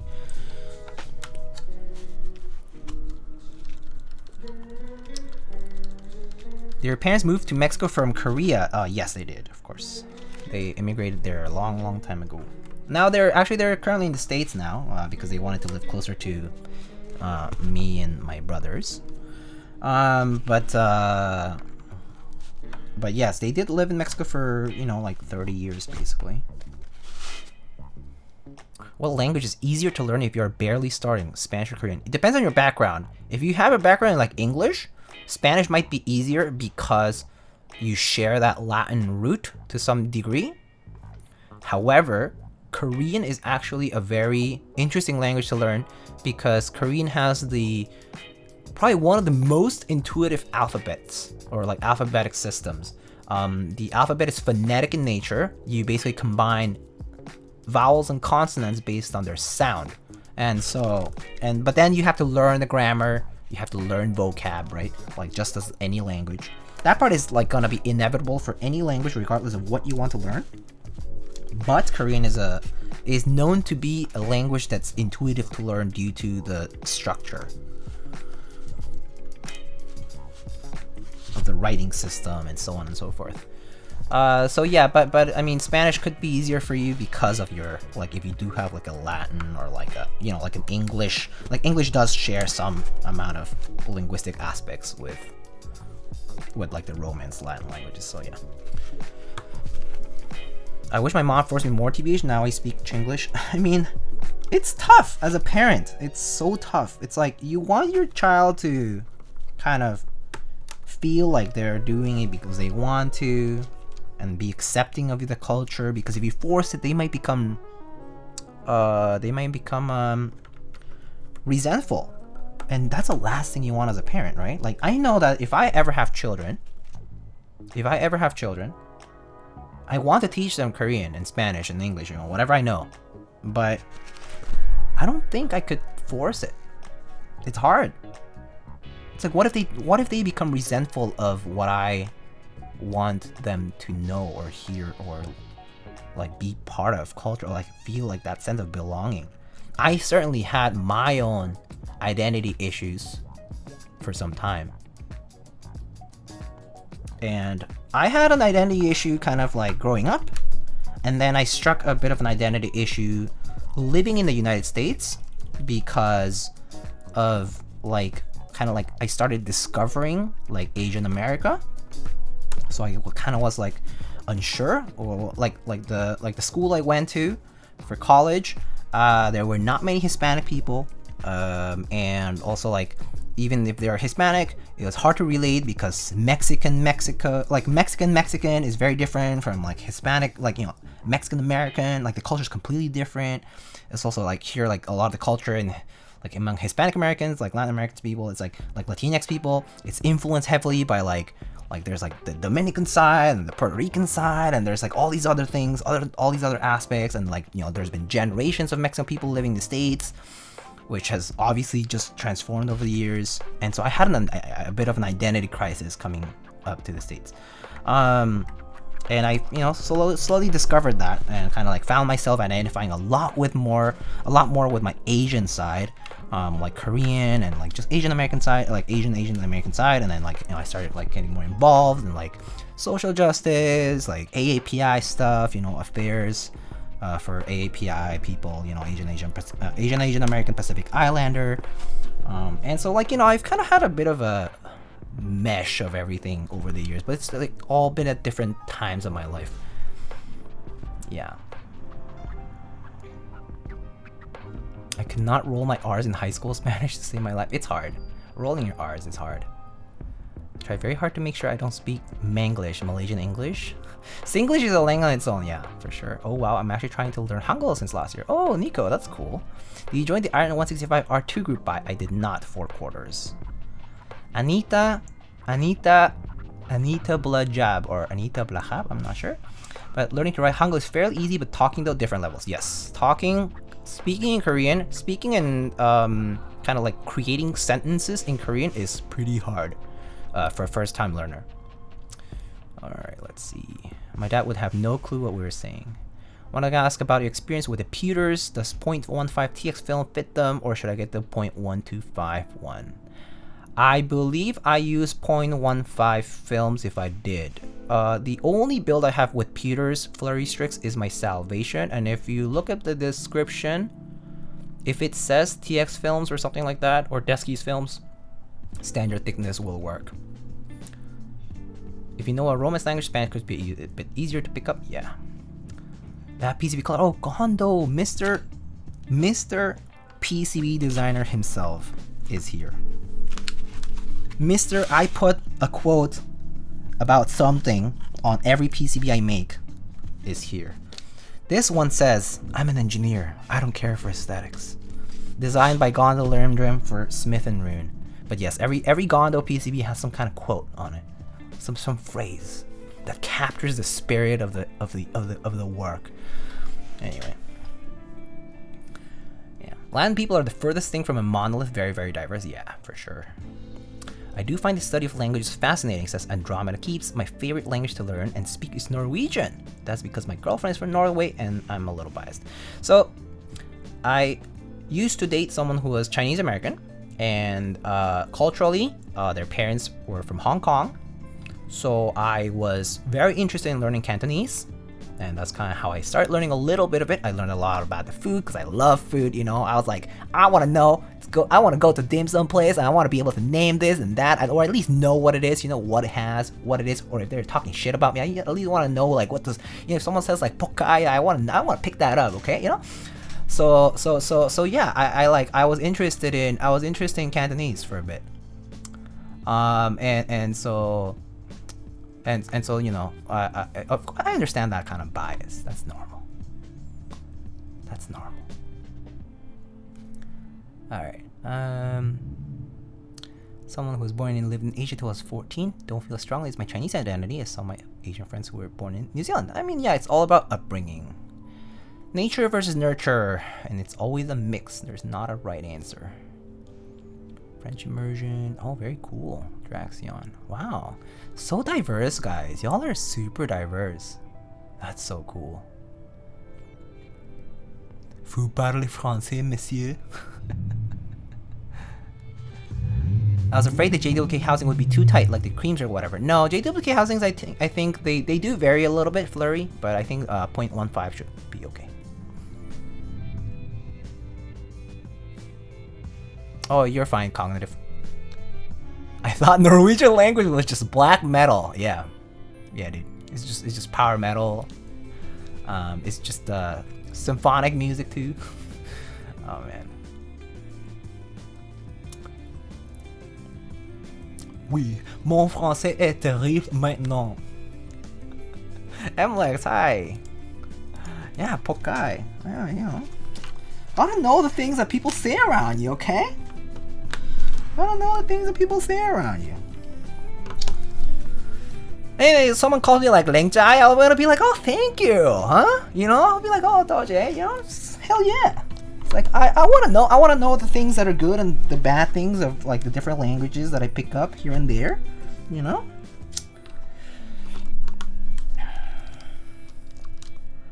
So I'm very interested in languages in general. And whatnot. Again, 4 quarters did not pick up the Iron165. Jamaican, but lost the accent years ago. Yeah, I mean I think that's normal. It's just like me. I also had an accent and lost it eventually.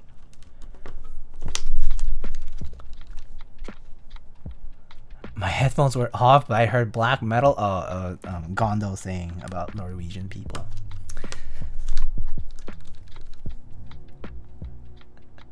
Jillian C. Diego speaking Cantonese. I know so little. I literally only took like a month and a half of this like student forum thing in college, where basically it was students teaching other students briefly, and you know, it was fun because it was like people my age teaching me, and I learned a lot. It was fun. You know, obviously the first things you learn are the bad words, right? Aside from like the basic hello and goodbye and whatever, kind of like my name is, that kind of stuff. You know, but that's how it goes. When they call me Lengjai, I just have flashbacks of them trying to sell me stuff. So true. Lengjai, come here, buy this Rolex.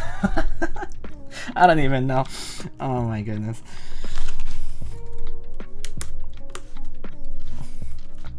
Oh my goodness. So funny. One of my favorite language facts is that the Romance languages consist of French, Italian, Spanish, Portuguese, and Romanian. Oh yeah, the Romanian part is random, but yeah, somehow related. But I do know someone who actually speaks Romanian or knows Romanian really well, and they're like, yeah, like there's a connection there, and it's just bizarre to sort of hear that, like occasionally, like you kind of like listen to Spanish and you're like, what? It's actually kind of close, even though the languages do like did diverge to a good extent. Yeah.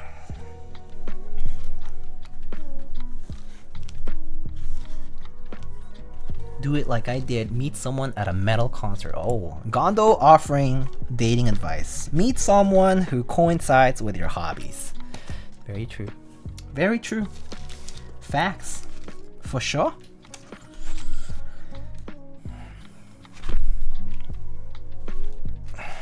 Can't he swear is more like a fighting game where you learn a few basic words and then try to combo them? I mean, yeah. I mean, it's also like Chinese in general, right? Like because the grammar structure is like different. Like there's no like conjugation, that kind of stuff. It's like this big mash of stuff. And then like yeah, like I remember one time, you know, my ex at the time, my girlfriend at the time, you know, my ex now, but like, you know, she's Cantonese, right? And this was like around the first time I visited their place, like, you know, her parents' place. This is in San Francisco, and so you know, I was visiting, and then she was like, you know, like you've kind of heard sometimes like where phone calls kind of gets a little loud. I'm like, yeah, just expect that, like, you know, it'll like it might seem like I'm fighting with my parents, but it's just the norm, you know. We just yell at each other all the time. And I'm like, yeah, don't worry about it. And like I totally get it, you know, like we do that in Korean too, right? Maybe not as much, I would say. Like the language like varies, right? Also like because like Cantonese or like Mandarin, they're both like tonal languages, right? So yeah. Anyway, just like cracked me up because like when I went, it was just like that. It was like they looked like they were like yelling a lot of stuff at each other. I understood like maybe like words, picking up words here and there, but you know, they're just like, you know, talking about random stuff. Mostly like the parents kind of like picking at, you know, my girlfriend at the time and being like, oh, like who's, you know, this guy, you know, like basically making fun of her and whatnot. But yeah.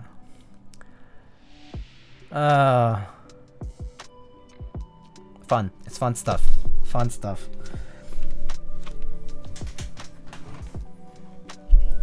I feel the same when I'm watching telenovela. Yeah, I'm sure every language has a bit of that, right? But it's just hilarious to sort of encounter it in real life. It's just a party. Why are they arguing? Yeah, but it's just like nothing. It's like serious sometimes.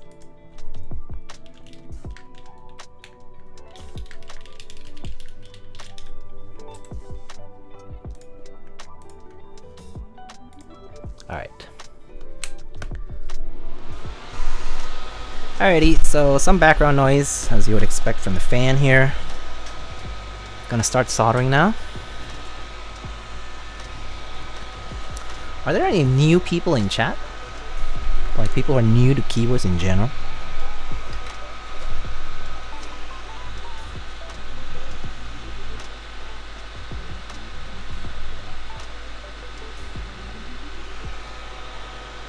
D9 Pirata says hello. I assume that's because you are new.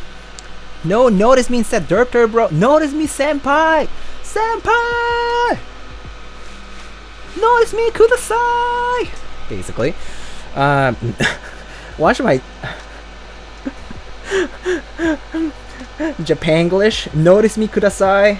Please. Anyway, I'll zoom in so you can see me solder a little more closely.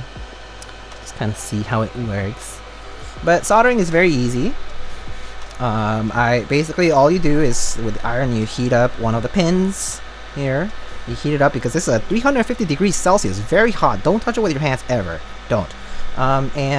So you touch the pin here and then you feed it solder, which should melt right away. And then you just let the solder sort of flow right into the joint there, the hole, and forms this nice conical shape. But basically you do that over and over again, and every so often you want to also like wipe the tip of this iron, this hot iron, because it oxidizes, and so it's not good to introduce this oxidized solder into a pure and nice solder joint. So yeah, you just want to create these nice solder joints like that. And once you pick up a little bit of practice, you can do so a little bit more quickly. And some of these, like these holes, some of these are like slightly wider, and that's because of the compatibility they provide for a variety of switches, like a variety of styles of switches, in this case MX and Alps switches. and that's why sometimes you have to feed it a little bit more solder or wait a little bit longer until it kind of creates that nice conical shape. So yeah, but soldering can be a bit mesmerizing, and personally I find it relaxing to do soldering. It's like an easy thing to do, but it can be pretty calming. So right now, you know, I can just wipe off the tip of the iron with a brass little sponge. Basically, it's like brass like sponge. It's a metallic sponge essentially, to wipe off the excess solder that's been oxidized at the tip from the heat. Oh, oops.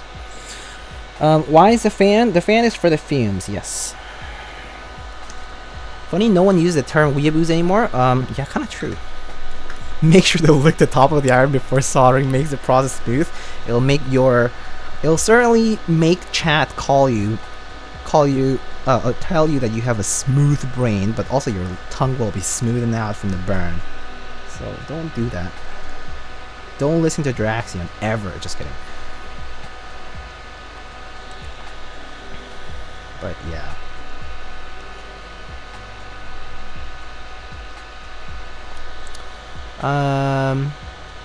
Soldering is way more fun than lubing is. Yes, because lubing is very tedious, and lubing requires a degree of consistency.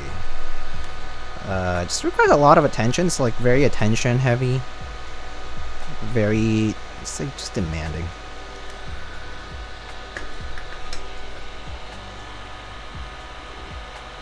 We used to refer to people speak weeaboos when they're like, Diego is so kawaii desu. Yeah, that's true. I am very kawaii desu. Of course I am very kawaii desu.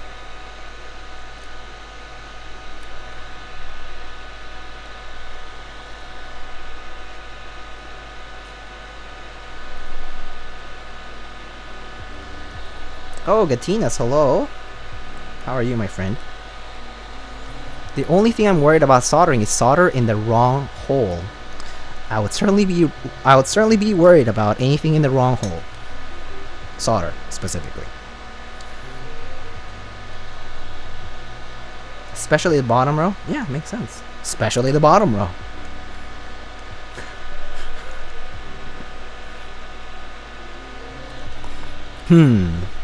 I'm talking about solder. The bottom row, you know, a lot of PCBs have a lot of different layout options for the bottom row. So if you feed solder, it might flow to the wrong hole because of this extended compatibility that the PCB provides. Thank you to the PCB designers who provide an extended layout compatibility so that you can build your keyboard however you want. Whether you want a standard ANSI layout, whether you want a Win keyless style 7U spacebar bottom row. Yeah. If you feed solder as it heats up, it might transfer and go into the wrong hole. Excuse me. What are you guys trying to insinuate here? Where do you get the soldering metal? You mean the soldering iron? You can do exclamation gear, but this soldering iron is the Hako. Hako is an American brand. Is it American? Yeah, I think it's American, right? Or is it Japanese actually? Or is it like a mix? Anyway, Hako is a popular brand.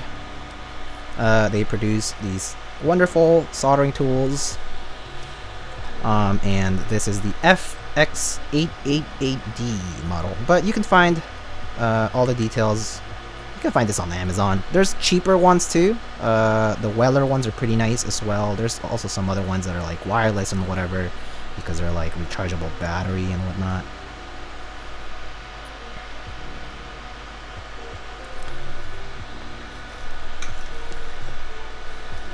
If Black Simon can solder and that guy has nerve damage in his hands, I believe, then you can solder. Yeah, soldering is not very mechanically intensive. However, there are times that it might require some precision work. I mean, through-hole soldering, which is exactly what I'm doing right now. This is called through-hole soldering because the pins are going through these holes. They're going through holes. The components the pins for the components are going through holes. That's why it's called through-hole soldering. It's the easiest form of soldering, really. The harder part of soldering would be to solder pieces like these chips. Soldering chips like that is called surface mount. They're called SMD for surface mount device. So soldering any surface mount devices onto the surface of this PCB or printed circuit board can be challenging and might require a lot more precision work, which oftentimes people opt to use something like a hot air rework station, which is basically just a way to say a thing that blows hot air to melt the solder, and therefore as the solder melts it will attach the devices onto the surface. But basically soldering is, all that you can say about soldering is that it's basically a process of heat transfer. It's just heat transfer, allowing for the melted solder go into these holes that are covered with copper to just go in there from the, is it really capillary action? Well, I guess it's mostly thermodynamics, but yeah, it's like a mix of thermodynamics and capillary sort of action, like the fluid dynamics of the solder. Teach me about flux. Flux is basically a substance that allows for better heat transfer. So a lot of the fancier, or like not fancier, but like more premium, or however you want to call it. Like for example, this solder comes from it's the Kester 6337 no clean solder roll, and 6337 just means that that's the ratio between tin and lead, if I recall. It's like 63% and 37% respectively, and basically lead content lowers the melting point of the overall mixture here of these metals, and then flux is also infused in there, like people will call it like rosin core, or like just has like flux or whatever, but flux basically is a substance that allows for better heat transfer, and so therefore by allowing for better heat transfer, it also allows for the solder to go to the right places, like right places meaning the proximal copper traces at a rate that is comparable to that of the melting of the solder itself. In other words, it will, make your joints easier to create. Where do you get the stuff in your left hand? Again, it's called solder. S-O-L-D-E-R. Some people call it solder.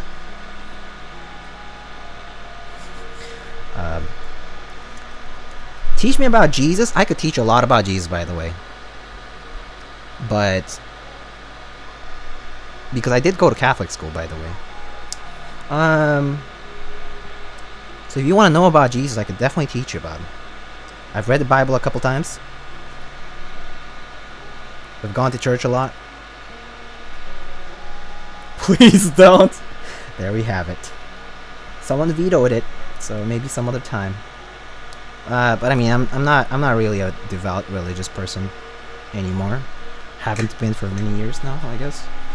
That said, I respect and really know a lot of the differences, similarities, schools of thought. I've always been interested in philosophy and philosophy of thought in general, so religion's a big part of it, because also religion is deeply rooted in history, and also deeply connected to the way that science is developed, and I've always been interested in the philosophy of science.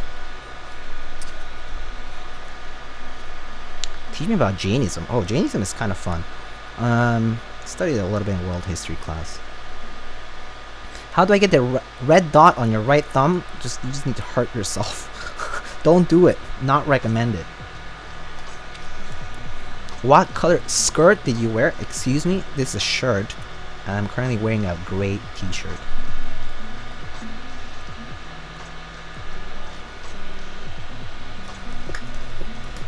Sam, you don't have to be rude.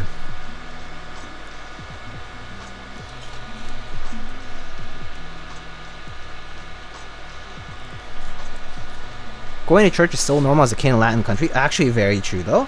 So going to church is actually very normal indeed for someone who grew up in a Latin country, like Latin American country, because like, you know, institutions of marriage, and like there's like first communion, and like, you know, there's like the blessing, blah blah. You know, there's like all these things that are deeply rooted in the cultural aspect.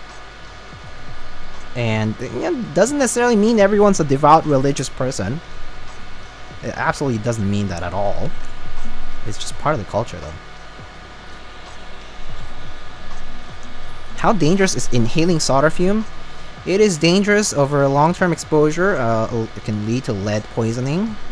Lead poisoning can, in short, can basically make you intellectually disabled, because it will slow down your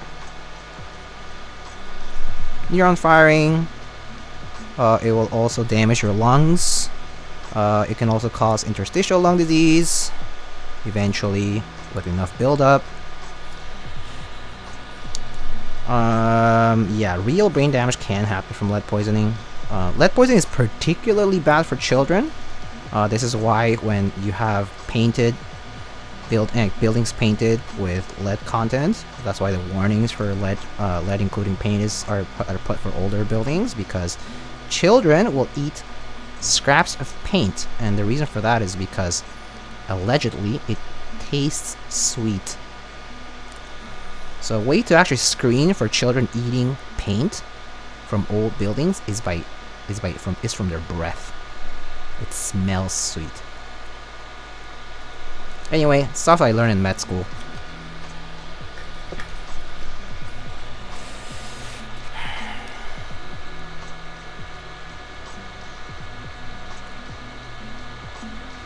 I know, very random facts.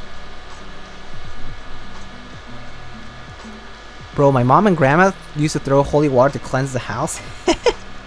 I certainly did not have that at home, because I mean, despite my parents being Catholic, right, when I was growing up, they're not like intense or like, you know, devout in ways where like it was very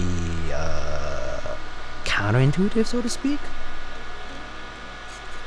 So I certainly didn't have any of that kind of stuff in my house.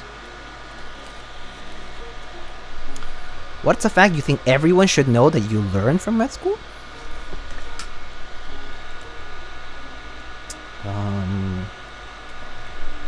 That's kind of hard. There's so many facts that you have to learn. People compare learning in medical school like drinking from a fire hose, because you're fed so much information at once especially at the very beginning of med school. But I think probably some of the most important things is just understanding. Well, a lesson I learned is probably understanding what it means to be in a low energy state. If you understand what the body does when it's in a low energy state, you can associate all kinds of diseases to it. And you can learn how healthy differs from unhealthy. And it's simply defined by a state of energy. Understanding low energy state will give you so much information about a person. And like what happens to the body when it reaches a low energy state. What do you do for a living? Not much, TBH. Meaning that I don't make a lot of money. I'm currently a graduate student, so I do research and take classes. Well, actually, don't really take that many classes anymore, or at all.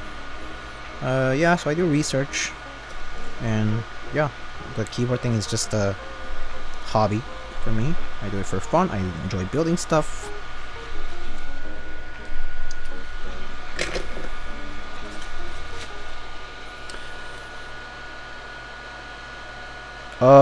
Peaches!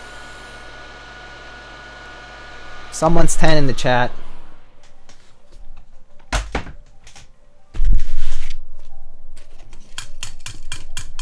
I'm sorry, Mahomes.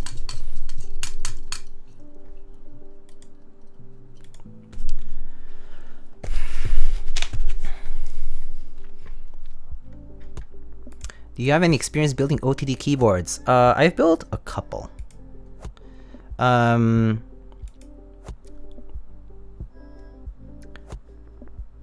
Okay. Yeah.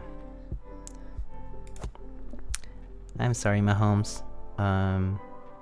It's hard to have minors in the chat, so I guess you'll have to go. But it was very nice meeting you, and thank you for asking very good questions.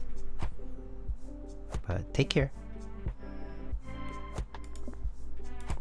Alright, but yeah, MLX, I built a Corsa before.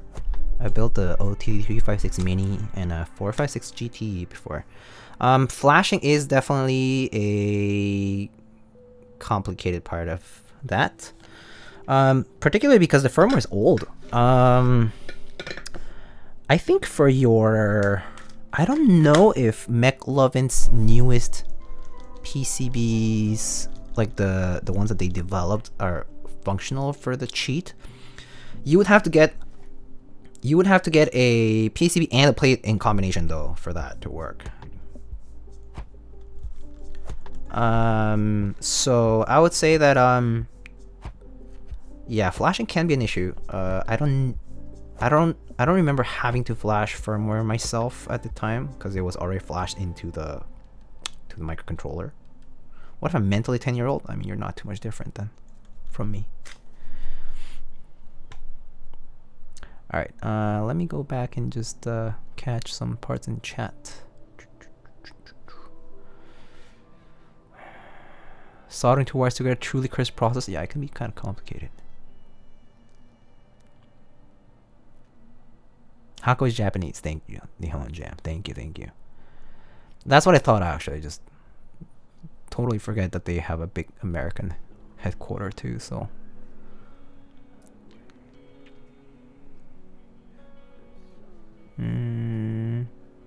Tell us about your research, but the intelligence level of chat.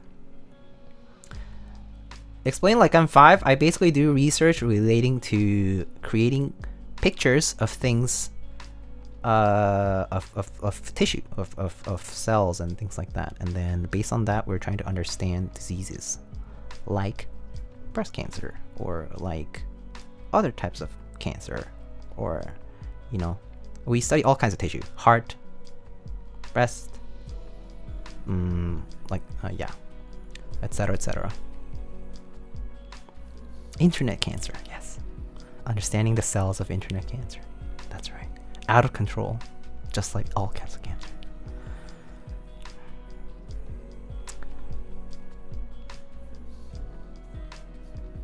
Known people who weren't allowed to watch Harry Potter because of being Christian. Huh. He hugs stuffed tigers for money. Also, not true. Do you think there's a difference between forged carbon and weaved carbon? I don't know the technical difference, so I can't tell you. But I would just look that up, to be honest.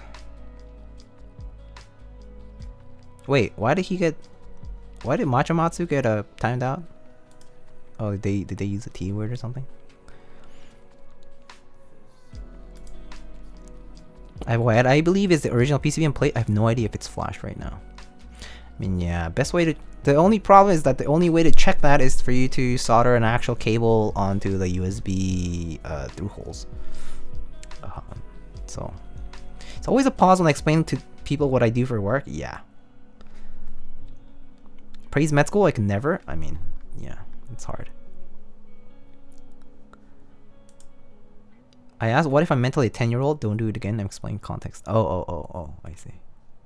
I told him to come back after he is mentally 21. Damn. Wow. Savage. Peaches. Oh my goodness.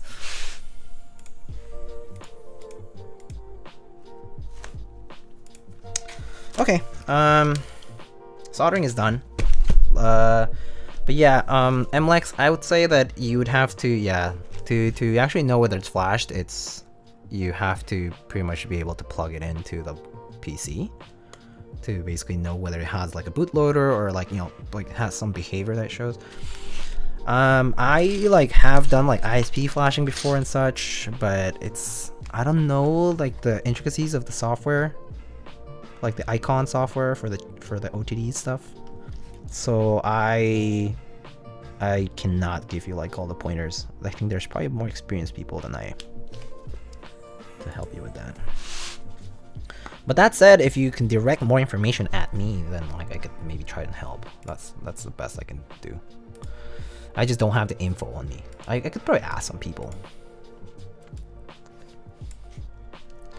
I've learned in my short time here that Peaches likes to smack people. I mean, she certainly seems to enjoy the power that comes from being a chat moderator.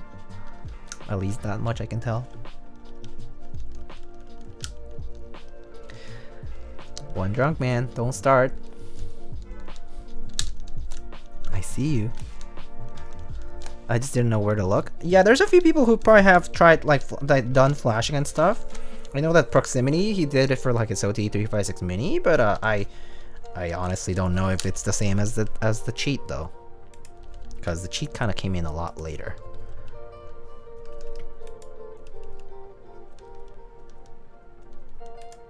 It's a girl thing like to boss. Okay, Eris. All right.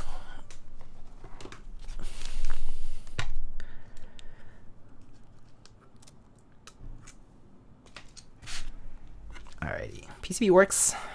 Wonderful.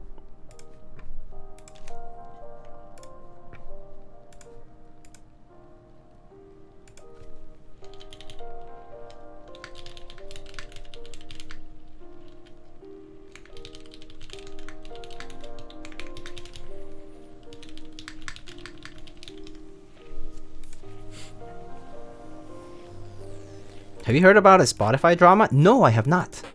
Luckily, the seller included a cable so I can always try to plug it in. Oh wait, is it already soldered to the PCB? If so, you can always try yes. It's been a while. There was a time I had to troubleshoot a cheat PCB, but I remember that one. I remember it simply had an issue with the cable too. So it was like I had to replace the cable. We ended up not doing anything about it. But because it was like because they didn't want to source a cable right away, and then there was a firmware issue that I didn't really know at the time. It was like a long time ago too, by the way. So, yeah. There's one of those small white 4-pin connectors in the Oh, that's kind of nice. Okay, that's kind of convenient. White connector means that's basically like similar to the JST connector. It's probably like one of those like Molex or like JST like connectors. So that just means you can just plug it in, yeah. Well, that means that connector can just stay there. For any cables that you make for it, that means you can just attach one of, like, you're basically just gonna solder one of those connectors, like the other side of the connector, and crimp it. And then, you know, plug it into the PCB. Assuming that the PCB is wired and all that properly. I don't know much, but all I know is Spotify supports this dude Joe Rogan who spreads misinformation. Oh, I think I read a little about it. I don't know all the things though. Now people are leaving Spotify. I have a hard time oh well. Technically, I guess I won't leave Spotify because I am on a family plan. So like I don't. Is that Cerakote? It's not. It's actually Patina from KneeDeepPatinas. Okay, this won't come off with my fingers, so I'm just gonna flip it over.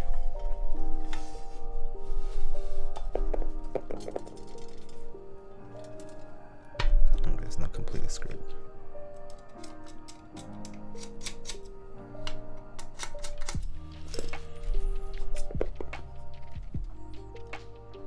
Okay.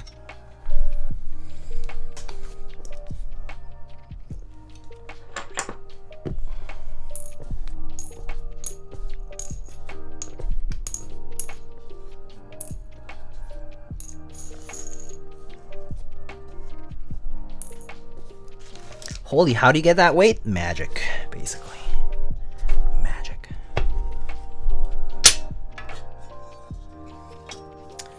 Alright, so I know that PCB works all fine, so now I just need to attach our gaskets.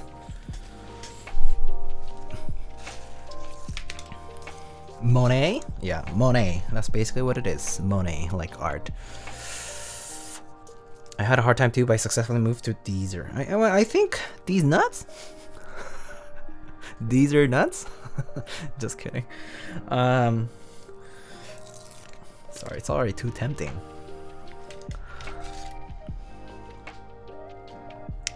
Had the weirdest nightmare the other day. I dreamt that I missed the NRD nesting stock drop. What has this hobby done to me? That's pretty funny.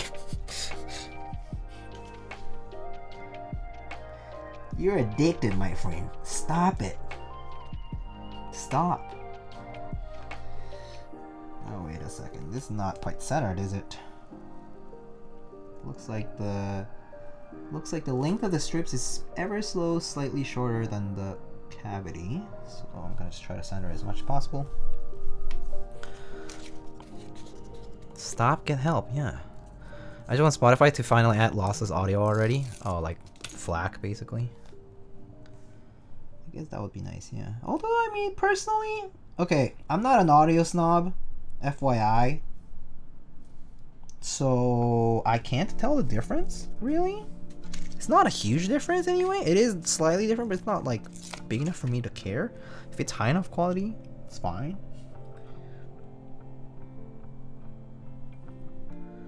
I'm glad I'm ignorant about it. TVH. Resin addicted. Sad champ. Might be me. How does patina work here? I'm used to thinking the brass getting marked as patina. True. So send cage mine tab.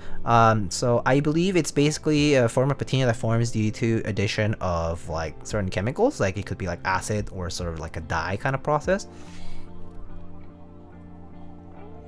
And so patina is I think like a very clear distinction to make about patina is like patina is basically a redox process. Like it's like an oxidation reaction, like a chemical reaction. So as soon as you think that there's like an oxidation kind of like reduction oxidation reaction kind of going on, you can classify it as a patina, which is basically what's happening when you like introduce like oils and like other things onto your like brass surface, right? And you can also like you can also do patina on like aluminum or like steel or like other things, you know, like copper, right? But yeah, it's commonly associated with brass because a lot of the instruments that we use with brass like happen to develop that kind of like finish. And by instruments, I also mean like, you know, door handles or like, you know, things in the furniture, and etc. etc. If Nee was here, I'm sure he could do a great explanation. I mean, yeah, sure. He's a brilliant man. Spotify is for people who seek convenience. Yeah, I think the UI for Spotify is kind of unparalleled. Like, I honestly love Spotify's UI. It's still better than other things I've tried. It's just convenient, easy. You use it with several devices, no problem. That said, I'm not picky. I'm not terribly picky. So, yeah. I'm just glad I'm not very picky about it. Alright, plug the cheat and the OS detects a keyboard, although using tweezers to trigger keys doesn't work, so that seems promising. So maybe all it needs is like a key map, maybe? Like flashing like a key map to it.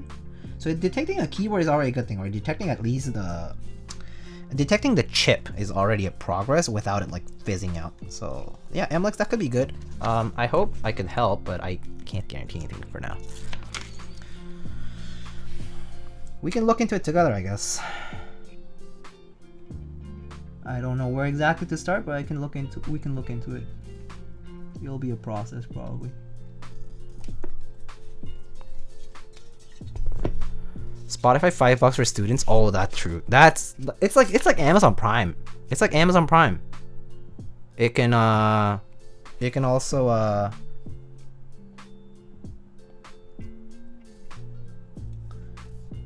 can also hook you in because it's like, you know, like Amazon Prime student, right? Oh, Cognitive Wanderer, nice try. Hey Diego, have you tried the Will You Suck with These Nuts yet? Just kidding. Is that what it is?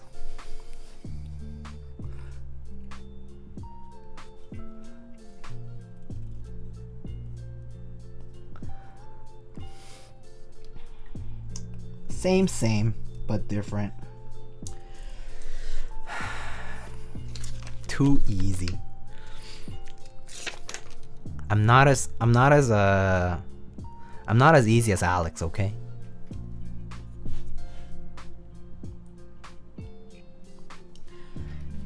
Cue Alex's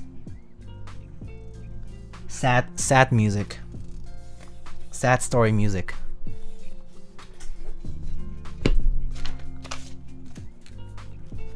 Alex is too innocent. Alex is just such a nice guy, yeah. It's just nice guy. He's great though. I love him. Alright, let me find those daughterboard screws, I guess. That's what I'm looking for.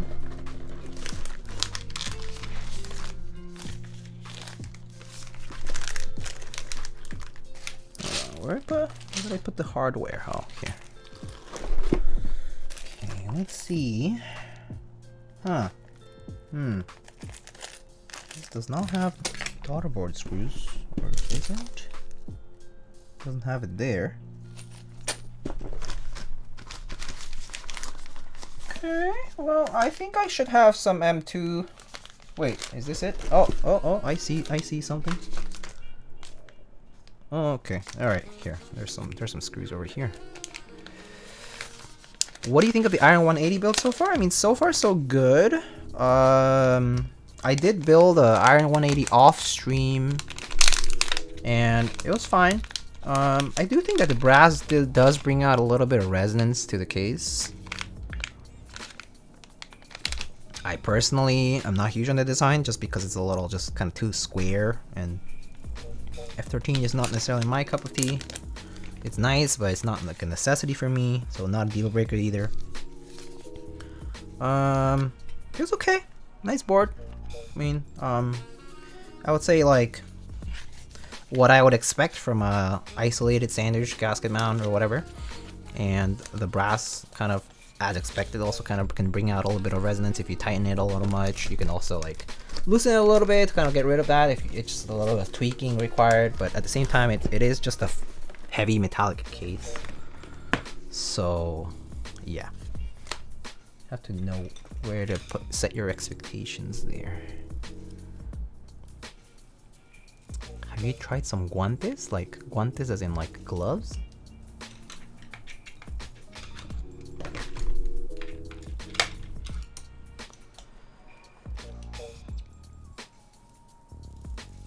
Guantes nuts! Nah!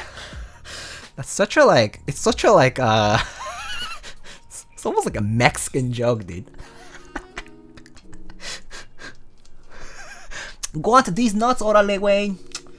Ya tú sabes, güey, guante these nuts, you want these nuts? Such a like, it's like a Mexican sounding joke to me. I don't know why. It's hilarious though.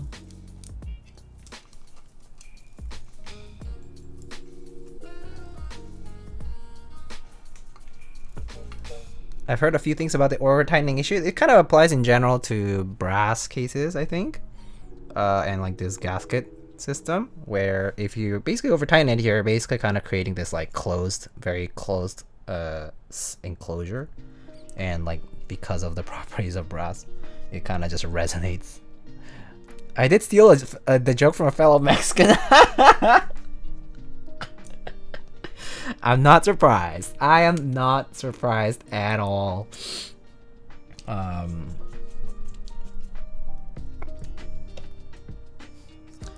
That's hilarious, man.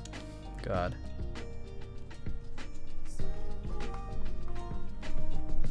Oh, like the Emery 65 that I built a while ago had that issue where like that kind of like characteristic to it where like if you over tighten the case it could sound really like tinny, or not tinny, just like resonant, and then if you didn't, like if you loosened it a decent bit and like just like tighten just finger tight, it was fine. So the idea is to like basically just not over compress things, and it'll be okay. But that's it. I mean, I don't know, we'll see. I feel like every build's kind of slightly different, so just gotta try it out to know.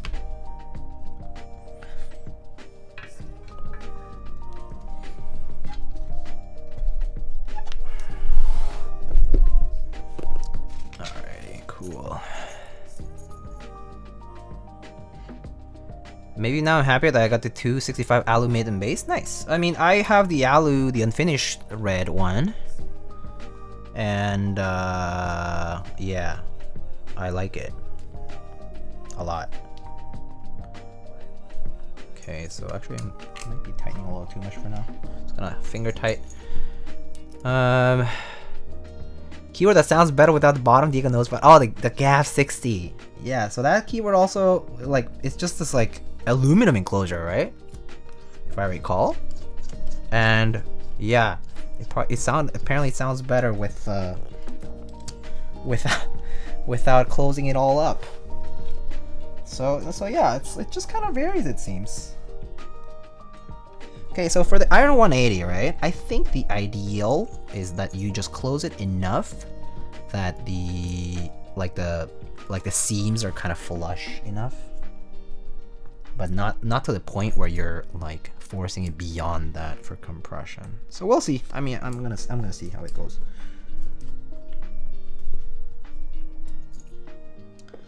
We will see.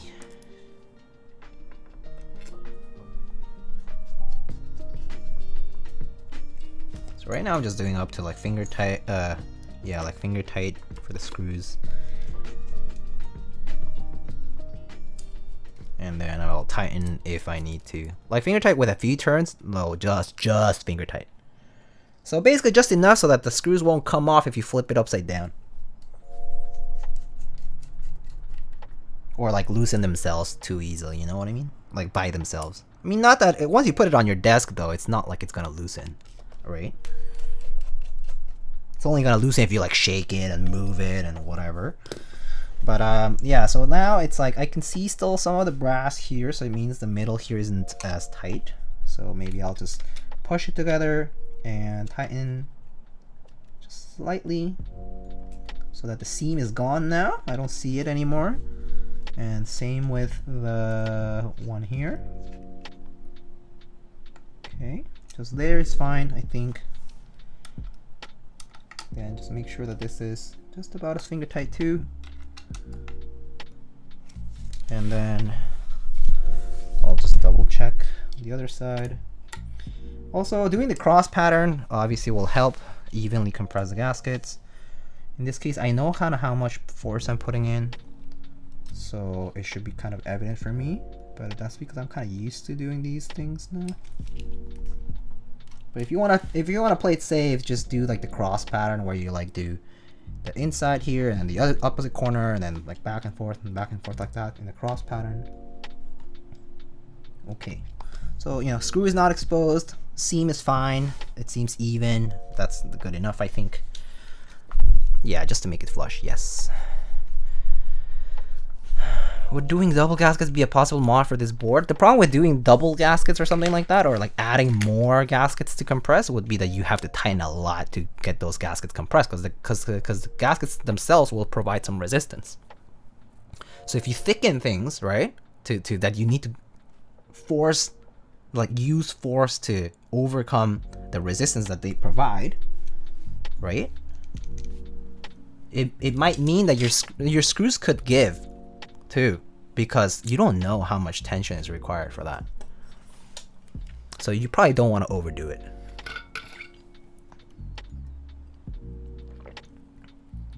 Probably would make the gasket feeling more dense. Yeah, I mean, and there's also like the issue of like, what if they're not lined up? You know, slight separation here and there. So mediocrity thinks for the hydrate kind of needed it.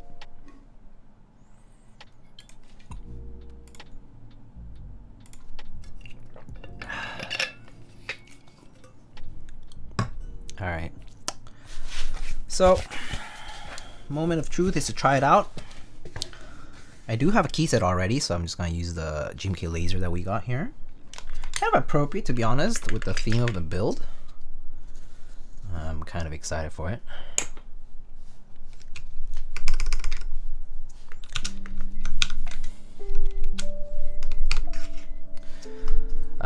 Nice new bottle, thanks.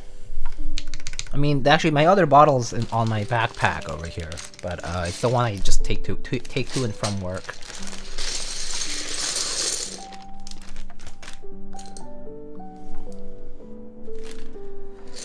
I feel like the patina would have looked better on the graphic case, but still nice. I mean, yeah. Personal things choice. Someone know if it's normal to have. Wait. Someone know if it's normal if I have to put 4 pins switches on the vintage Cherry G80 PCB. Cherry Mix Black 4 pins installed in it. Like in an original G80 PCB.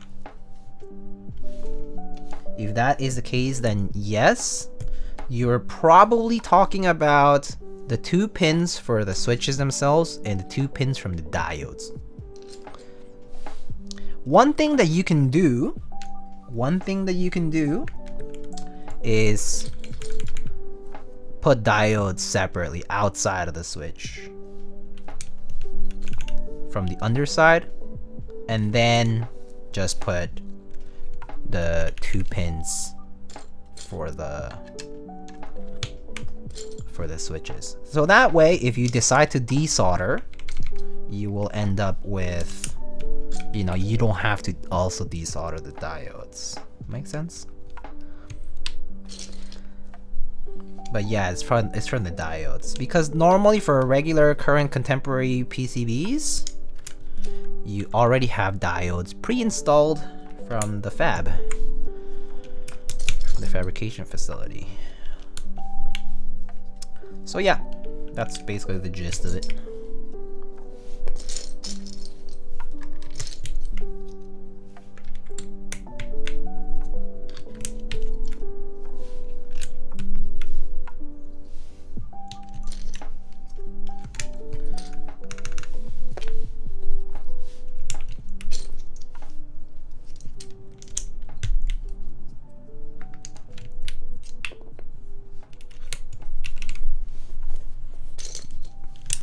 Yeah, without the diodes, they're not gonna work, by the way.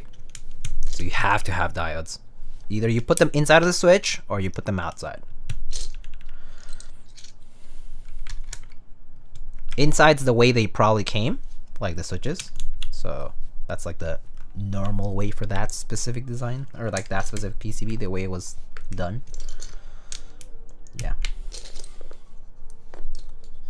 Otherwise, yep, you can figure that out, I'm sure.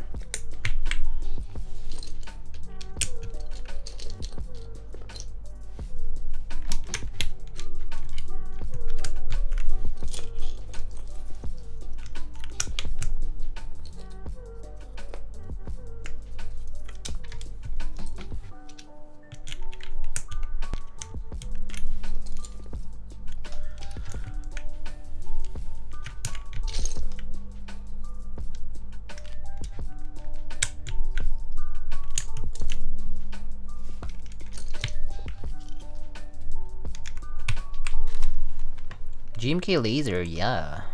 It's been a while since I've used this set. This is not my set, but I do have my own set. From the R1 group buy. Crazy. Long time ago now. This build is wrong, I don't see split back. Curry, do you want to get banned? Split backspace on the TKL in my chat? In this Christian chat? No, just kidding. I am disappointed. It's okay. I'll accept you. It's okay. It's okay, my child. You're lost. But I'll guide you in the right direction.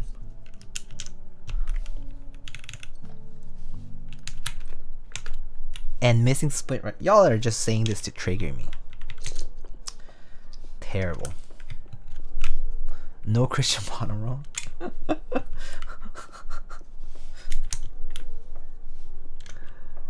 Hiya. Seriously.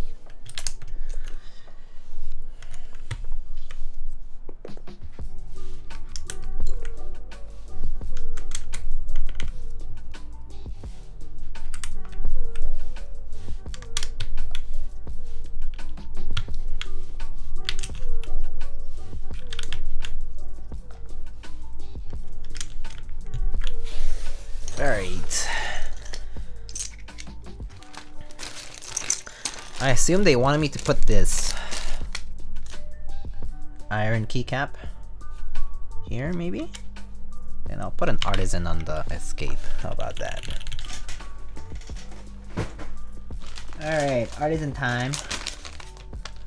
I don't even know if I have a lot of laser like caps in this box right now. We'll see. There's some that would fit okay, actually. Use a Cosmo. Oh, we can also do that, yeah. We can also do the Cosmo, but kind of feel like, let me see though. This is kind of purplish. It's kind of nice actually. There's this Mondrian looking one that's kind of nice too, but maybe it's a little brighter than the rest. I nearly canceled my subs on Nathan when he said he likes full backspace on HKB yesterday. Acceptable. Understandable.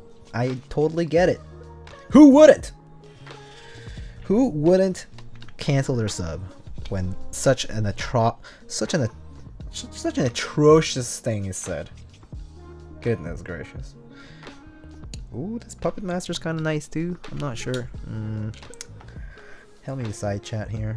There's a few here that I kind of like. There's a Cosmo here too, but it's not the same color really. The Mondrian one actually kind of looks nice on it. The Voidwalker? Kind of torn, TBH. Sparky? Sparky, it's a little different color, but it's actually kind of similar tone. Accents are pretty much the same. There's also this, which is kind of like the duck foot.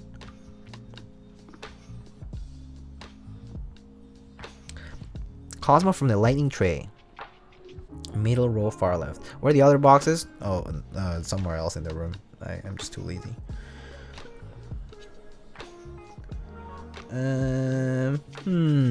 Okay, middle row, far left. So this. All right, chat.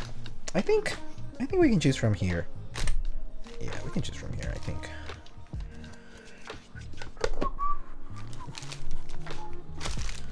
Where's my? What about A6 or E5? A6. E5? This? Yeah, it could work. It's like kind of dark though. A6? What's A6? A1 1 2 3 4 5 6? Honestly, that blue red white skull in the top right. Oh, actually, yeah, the 3D skull would kind of go nice. Actually, that's a good point. You're totally right. That would be a rare pairing, but actually that wouldn't look bad. Okay. Alright. I think we have some contenders. So y'all can pick from 1 through, I guess, 10? I don't know, actually.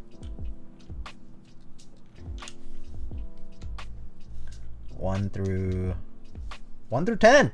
Huh? Poggers. Okay.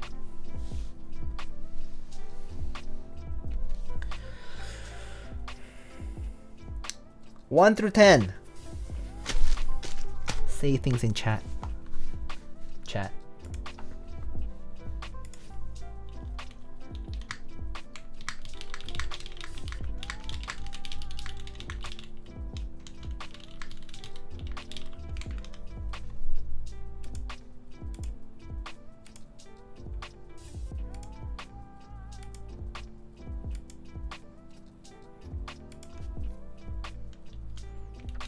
I see some 5s.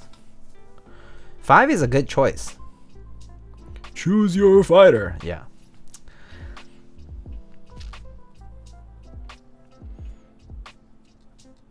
I see more 5s than not, so... Oh, I see 3s tied as 5. So it's 3 or 5, pretty much. Okay, I'll give it like 10 seconds.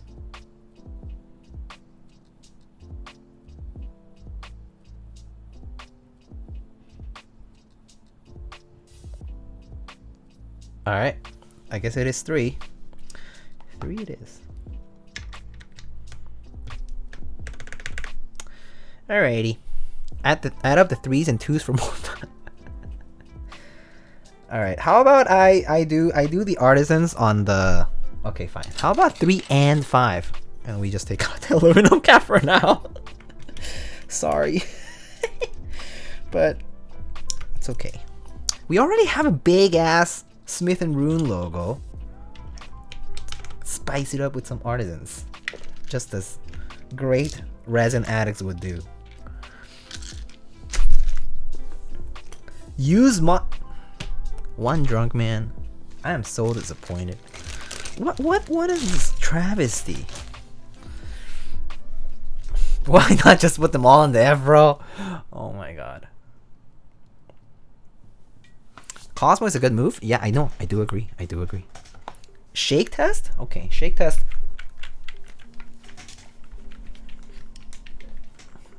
Yeah, nothing happening though. It's not like you haven't done it before. Also true, but I actually don't like the look that much. It's just kind of too busy.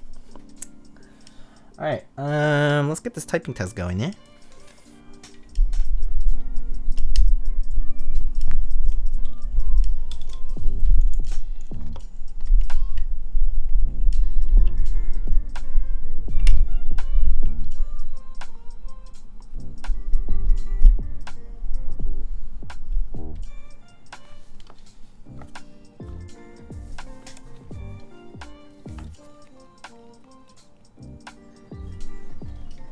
Oh, I thought we had the emote. Oh, I mean, can you link it on 7TV? Then I can add it.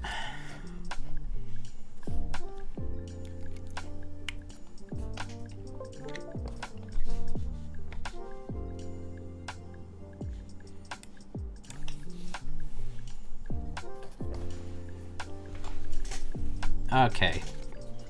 Yeah, this board's so heavy, it's just dragging my desk mats around, I think. Alright.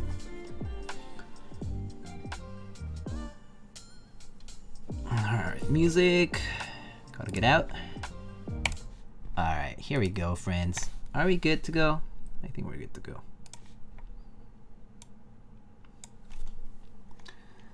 Alright, who makes the escape artisan? Key Collective used to make them. Not anymore because they're not an active maker at the moment.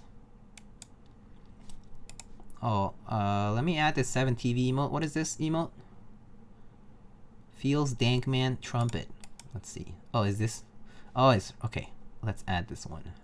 Wait, how do I add it? Oh, I need to sign in. Okay, let's add this emote. Add to channel. Wait, okay, yeah, there we go. It's added. Okay, cool. And then I need to refresh my chat, I think.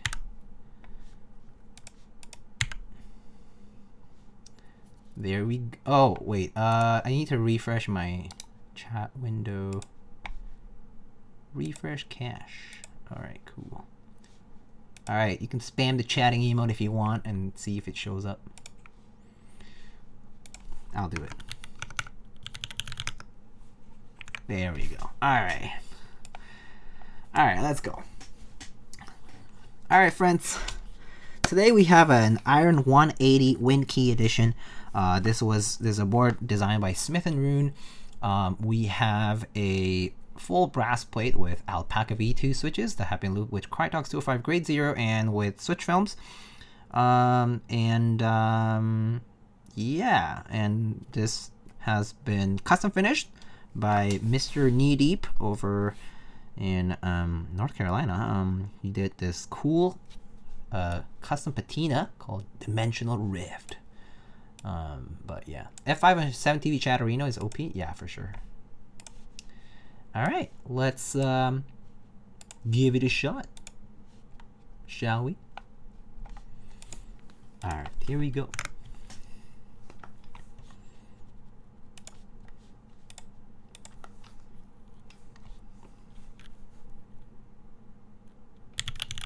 Oh, it's not set to 60, so let's do 60. All right.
sounds like a top mount. Does it? It does sound nice though. This the spacebar sound is very nice. I do still hear some resonance. But that's okay. I think it's like brass. Just sounds like brass, to be honest. A tinge of ping, yeah, a tinge of ping. I totally hear it. It's there. But it's okay, you know? Like, it's bearable. Whatever, you know? Sounds like my Gaddings on CF blade. Huh, interesting comparison. Didn't think of that, but yeah, I'm gonna try it one more time. I think I didn't tighten anything beyond what it should be, so I think this is kind of like where like what it's always gonna sound like most of the time. Salty Nada, hello, how are you? And yeah, let's give it one more try. All right, here we go. Alpaca's on brass again.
It do be sounding pretty nice though. I do still I like it's more like the bass from the table, seeing how damn heavy. Yeah, there definitely is a little bit of both. There is a tinge of ping from the case, just being this heavy freaking case full of brass at the bottom, full of aluminum at the top, and then there's, you know, brass plate in between. And then there's a tinge of that. There's a tinge of that like desk bass happening. Like my mic is kind of further away, but even then, it will transfer some of that, I think. And you can kind of hear it, kind of like thumping on the desk. How many desk mats are you doing? I'm doing 3. I'm doing 3 desk mats. Actually 4. 4 with I have the Keycaps Grovemate one, and then I have 3 desk mats. Full build is like 5 kilos. Yeah, something like that. I can weigh it though. There definitely is a little bit of switch. I mean, like the pinging, yeah. I think it's kind of like where it's gonna be.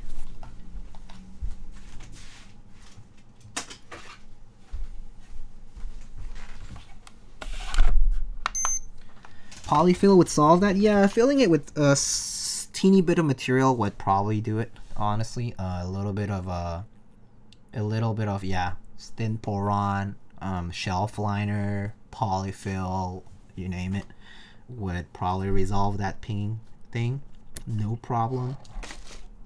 So let's actually weigh it with the scale here.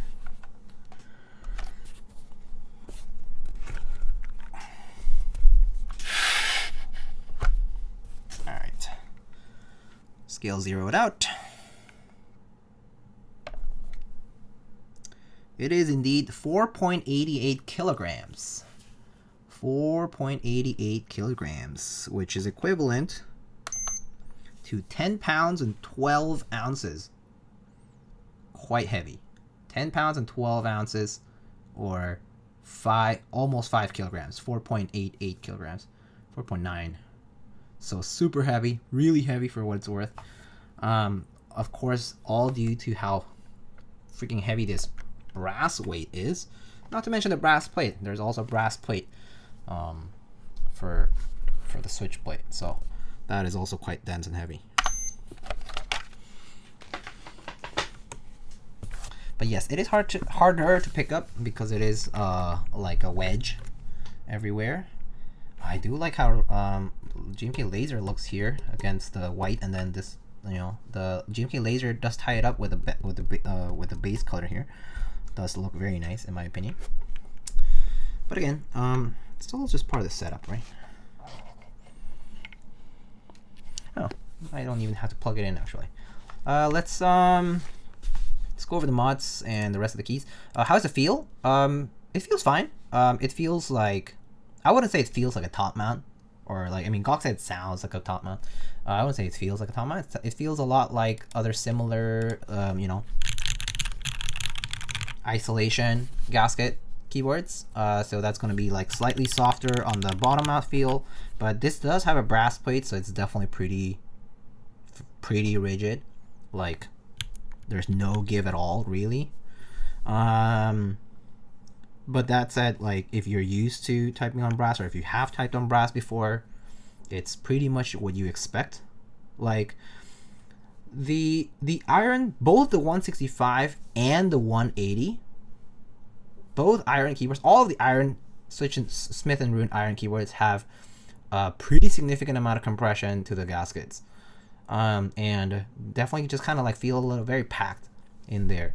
But that said, so in the case of the Iron 180, however, the PCB does have these large cuts that go through, right? They have these large cuts, and the brass plate, like the plates themselves, also have these large cuts. So they do relieve some of that. So they do relieve a good chunk of that kind of like stiffness to it. So I would say it's like better than what I felt personally about the Iron 165. But that said, they're different form factors, not a fair comparison. It is still within the realm of what I expect from like isolation gaskets, which is slightly soft in typing feel. Plate material does determine how it kind of the bottom off feel is. And then like extra factors like the plate or the PCB design can also like help, or you know, add or remove basically to the feeling. Yeah, I like them both, but I might be partial. I personally am not, just because I know I'm not huge into like the specific design elements. Like, I'm not huge about these bezels, very square looking to me.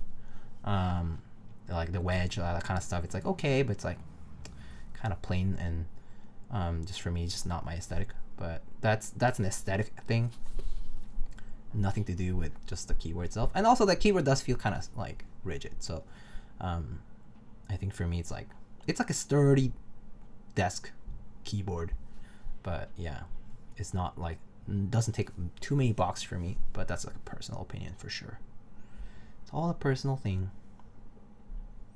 What are your thoughts on the 1.2 millimeter PCB? I'm pretty sure that this doesn't have a 1.2 millimeter PCB, right? I mean, are you asking me just in general? Oh, I mean, 1.2 millimeter PCB does make a difference in general, if that's what you're asking me. Oh yeah, big difference. Have you tried an H87A thin versus a regular? It has a difference, especially if you're using a half plate. Use a half plate and compare 1.6 versus 1.2. The difference is substantial, especially on the alphas, right? But with a full plate, it's much less pronounced. The full plate really, like, the switch plate really determines so much of the feel that I would say, if you're going to do something like changing the PCB, also pair it with something that exacerbates that feeling, like a half plate. But that said, if you want something in the middle, you can do a full plate, and yeah, you can do like a full plate and a thin PCB, like Off Sam is suggesting. Yeah. Anyway, that's that. All right, let's take a look at the mods really quick for you, if you're curious. And I'll go through the rest of the keys too.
Okay, so I actually do like how the alphas sound. I actually like how the alphas sound. The alphas don't sound very hollow, actually.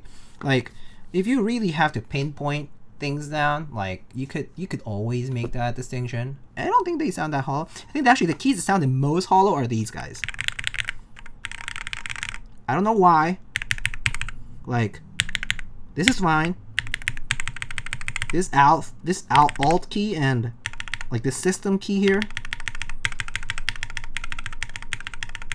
have a lot of case resonance for some reason, but the arrows don't.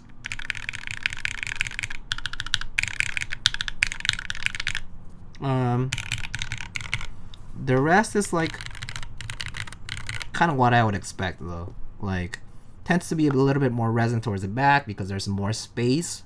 Because the PCB is not sitting parallel. PCB is sitting slightly slanted, right? So, no, I mean, yeah. And so basically you're gonna have more resonance like towards the back. But alas, you can definitely pick up the bass from the desk. Yeah. Do you think this is a good keyboard? Yeah, I think it's a fine keyboard. Again, yeah, just not for my preference maybe. Yeah, but I think it's a nice keyboard nonetheless. Pretty heavy. If you like heavy keyboards, this is really heavy. It's definitely one of the heavier ones out there. Can we look at the patina? Yes. Clocky sound. Do you think this board will sound better with Zyko switches? That's a very preferential thing. If you like Zykos, then it will sound better with Zykos. I personally am not huge on these very, very tactile switches like Zykos. So I personally would say I would much prefer an Alpaca switch build than a Zyko switch build. But see why? It's because I prefer Alpacas. That's just, yeah. You won't know until you try, though. They are fun for a minute or two, and then they get tiring, is how I feel about it. Yeah. Is the keyboard good? I answered that question. Alright, well. It's nice. I mean, the work on it is gorgeous, that's for sure. Alright, let's move this guy. And let's show off the board a little bit so you can see.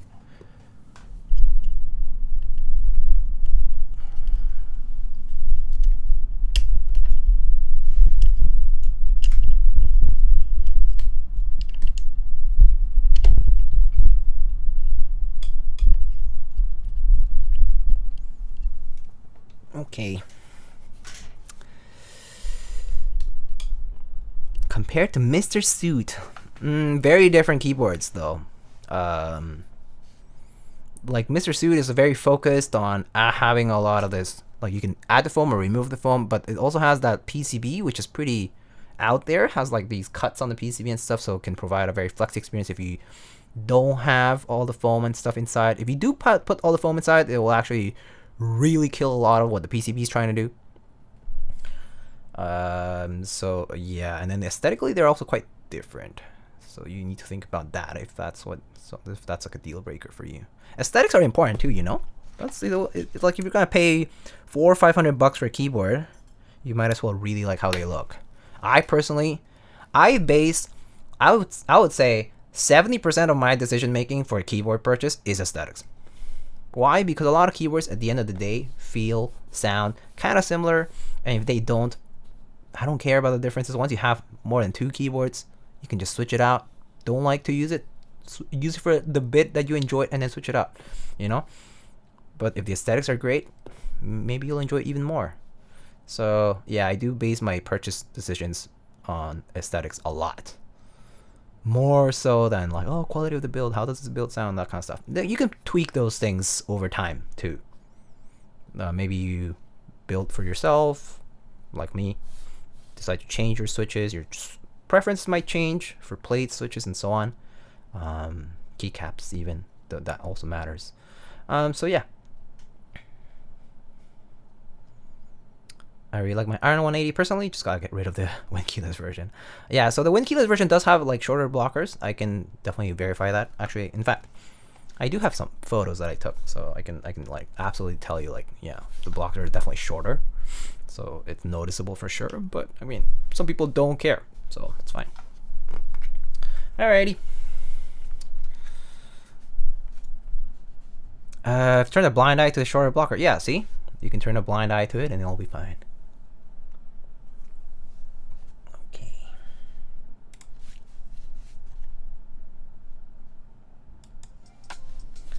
Alright, let's check it out here. We're gonna show off what the board looks like. Here from the top, we have GMK Laser. It does look slightly more blue on my white balance here. Like, I think my white balance is ever so slightly bluer here than purple. Like, the alphas are like on the slightly more purple side in real life, but it's still like a blue. It definitely looks a little overexposed, I think. But it's still close-ish. As close as it gets, I guess, for now. Yeah, wind key looks nice. And then, you know, you see the side, it's like a nice wedge here. I normally prefer laser on black as well. That's my go-to choice for laser. Like, if I do laser, I want it on black, right? But it does look nice here on the white, specifically because it also fits the theme really well. Yeah. I tried to turn a blind eye, but I fell through the gap. That's a good one. Alright, so this is the bottom though. Woo, sheesh. Bussin'. Damn. Knee deep killed it. Okay, this looks so good in person, in the video here, on stream. Like, holy shit, this looks so cool. Such a cool finish. It really looks like this kind of like nebulous, sort of like galactic, I don't even know, like space, I don't even know. It just looks so good. It's so freaking cool. This finish, along with the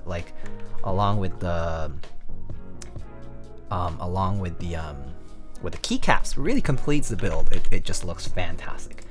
Yeah. All right, I'm gonna put this for the preview. All right. But yeah, and then there's the back here.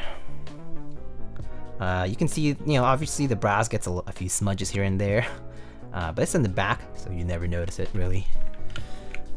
Yeah, but super heavy keyboard though here, 10 pounds and some, almost 11 pounds now. But yeah, nice board though. Overall, I do like how the brass is showing up here in between the keycaps. Looks pretty nice, but again, it could be the lighting, so yeah. Imagine Caustic Anno plus KneeDeepPatina. I feel like KneeDeep would just be like, if you're gonna do Caustic Anno, why would you do, like, you do either or, because they're both kind of capable of doing kind of wild stuff with their work, right? But they also both cover a lot of area, like surface area, and their treatment there is completely different. So I think you'll be kind of wasting your money trying to do both at the same time.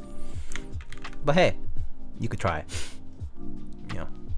And if you're KneeDeep himself, it might be not worth it, because he could do whatever he wants for the cost of whatever his materials and his work is. Time. Yeah. Which would you pick between Iron180 or TGR Jane? Oh, I have an honest answer to that. If it's a TGR Jane V1, I would pick a Duck Orion.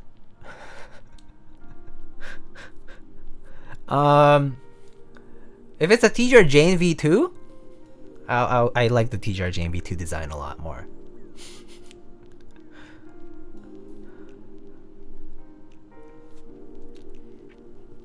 .5 TM version. 1.5 TM version actually not too bad. But I mean, yeah, I mean, if you're all about the branding and that kind of stuff, Mech 27 called, hey, Mech 27 is pretty nice, assuming you have a real one. I mean, the V1, I guess, at least. The V2 is still the same, but yeah, they don't really ship completely. So, have you had the chance to try 21 KB PBT? No, Draxian, I haven't. I haven't bought a set, and I currently am not really looking to buy a set. I might wait. I might wait until later to buy something. Maybe after taxes too. Kind of worries me right now. Need to do taxes. Only said I wanted super OG palm blanks. Are you getting the spring? You mean the Owl Lab one? No, because I don't like the layout. It's not my layout of favor. I prefer the regular Alice layout over the Springs layout. I prefer, if I'm gonna have arrow keys, I'll take a TKL or an 1800 any day before a 65%. Have you ever made a setup video? No, because I am absolutely embarrassed of the state of my room. I will not make a setup video. It's not very organized or clean outside of what you see here right now. Just to say the least. Yeah, no. Nope. Outside of the frame that you see here from photos, it's a disaster. There's like bags hanging here. There's like a bunch of keyboard shit here. Boxes, empty boxes here. Just like folded up boxes here. USPS stuff here. Cables running here. A hamper full of desk mats over here. My printer. A bookshelf that I really need to organize. Key sets. Clothes. Random foam. PCB. I don't even fucking know, man. There's so much random shit in my room. You don't have that Teja minimalism? I live in New York City. And I also don't make enough to afford a bigger place. And yes, I also am not very minimalistic either. Yeah. There's several factors, but one thing is definitely that I'm not of that personality. Yeah, it's just not part of me. I definitely just have a lot of shit in general. Maximalist gang? Yeah, just basically a hoarder. And on the next episode of Hoarders, we have a keyboard enthusiast from New York City who builds keyboards for fun as a service. Whatever.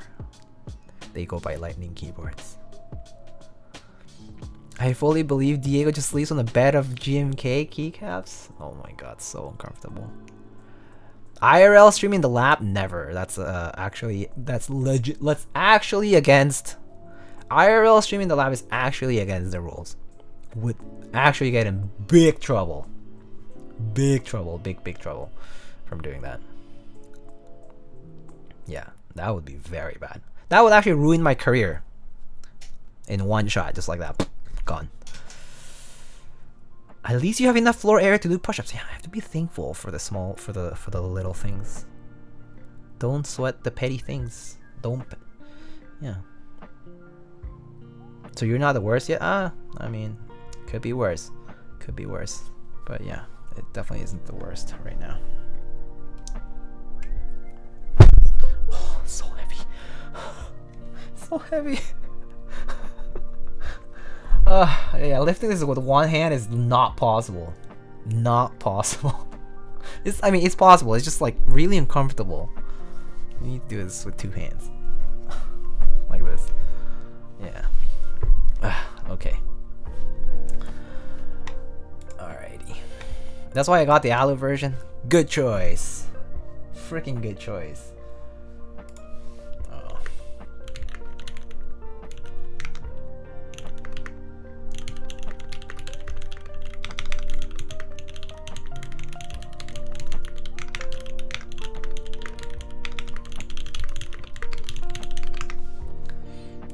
Don't hurt your hand. I'll be fine. I'm fine.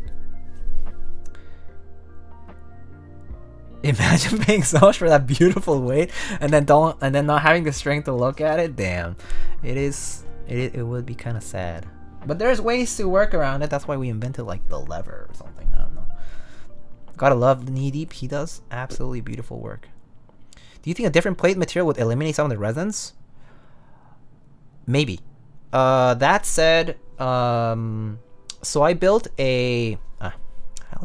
I'll just tease you guys, okay? I'll tease you guys some pictures here. Hold on, give me a second.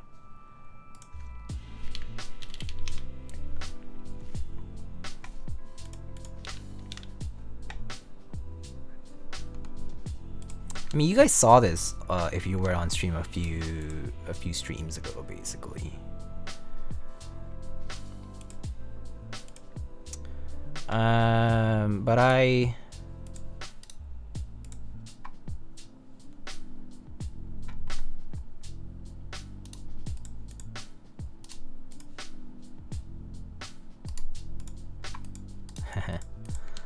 All right. That's not a keyboard. That's a brick. Yeah. Where can I buy a keyboard lever? Let me know when you find one. All right. So I took some pictures here. Wait, that's my. All right. So I took. So there's the Iron180 that I built a while back. So this is this. I mean, not a while back. It was before this one.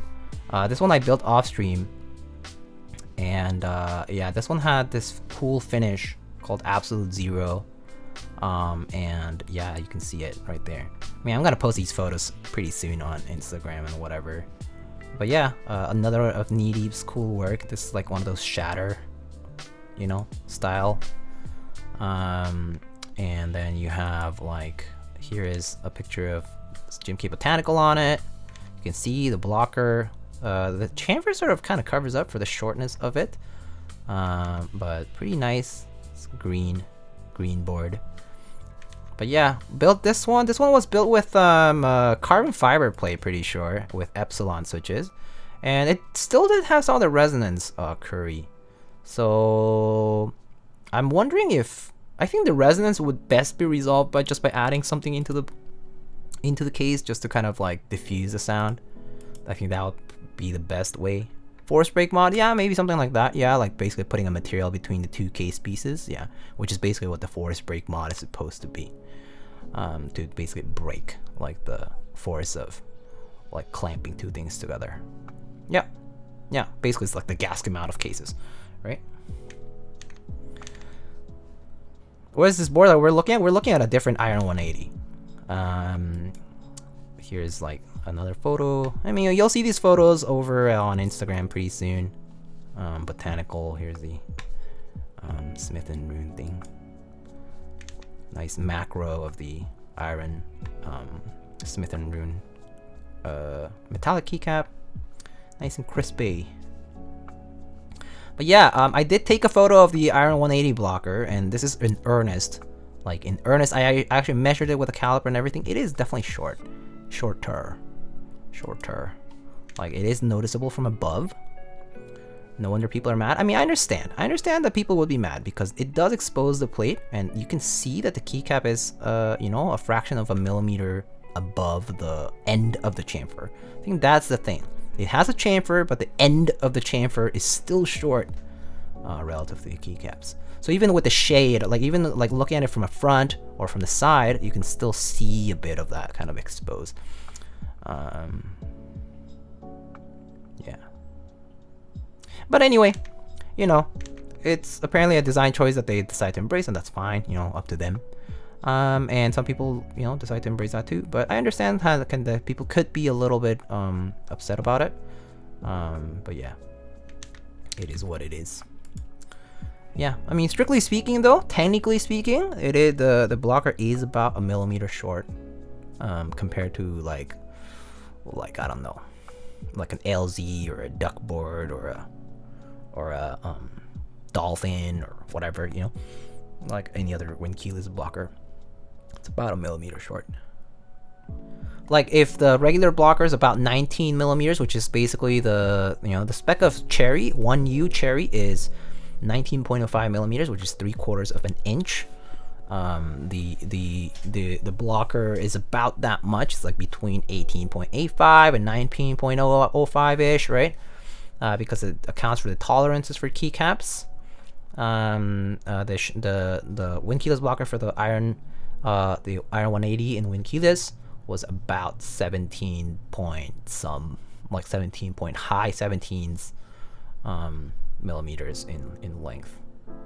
So it definitely was a bit shorter. But yeah, that's the verdict. But I mean, you know, all in all, the onus of this, of course, you know, it's like I understand why the interactions happened like the way they did on both sides.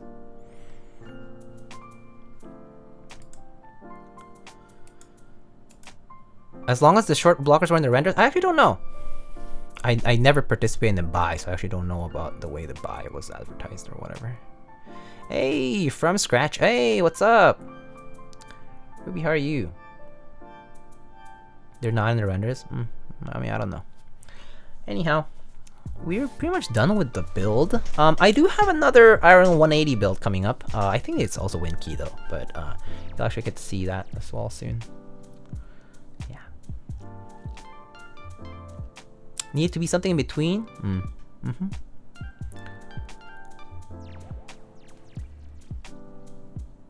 Oh, good night, one drunk man. Take it easy, buddy. Alrighty. Well, y'all have any questions, last minute things or whatever that I may have forgotten or anything like that? Anyway, I'll post photos of the other iron that I built soon. Probably later this week. I'm actually not posting photos. I try to not post photos until I know for sure, like, you know, because I sent it out for the client and they haven't gotten it back, so I'm waiting for them to like be sure that they'll get it back. So, you know, imagine it would suck for me to post photos before a board arrived and then it doesn't arrive for some reason, like nature's forces. That would suck. It's like rubbing it in the face, right? So yeah, the last thing I want to do is something like that. So yeah, next build might be another Iron180 actually. Depends on what I have prepared at the time, but I think the next build is the 180 again, but with difference with I think it has some other switches, yeah.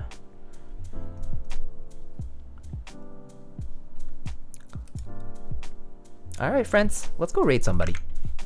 Let's go see who's live. Let's see, so right now live, oh, Mr. Alex is live again? Wasn't he live earlier? I don't know. Keep Noob apparently doing some PCB design. Quackers building a Design 03, which is like this very curvy sort of stacked acrylic Alice layout board. Gym Leader Nathan doing a zigzag build. I actually don't know what a zigzag is. Who else do I see here? I think that's all. At least for the people I know here. And yeah, if you have recommendations, you can feel free.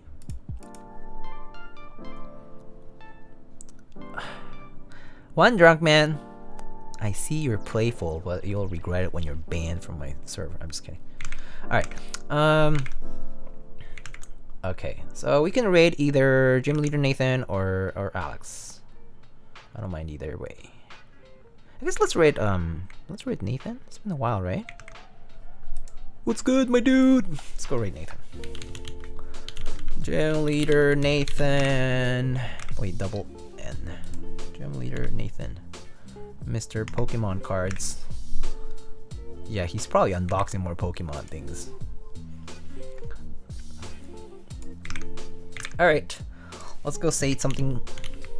Are you ready? I wonder. Let's just give it to him. What's good? What's good, my dude? What's good, my dude? It's Wednesday, my dude.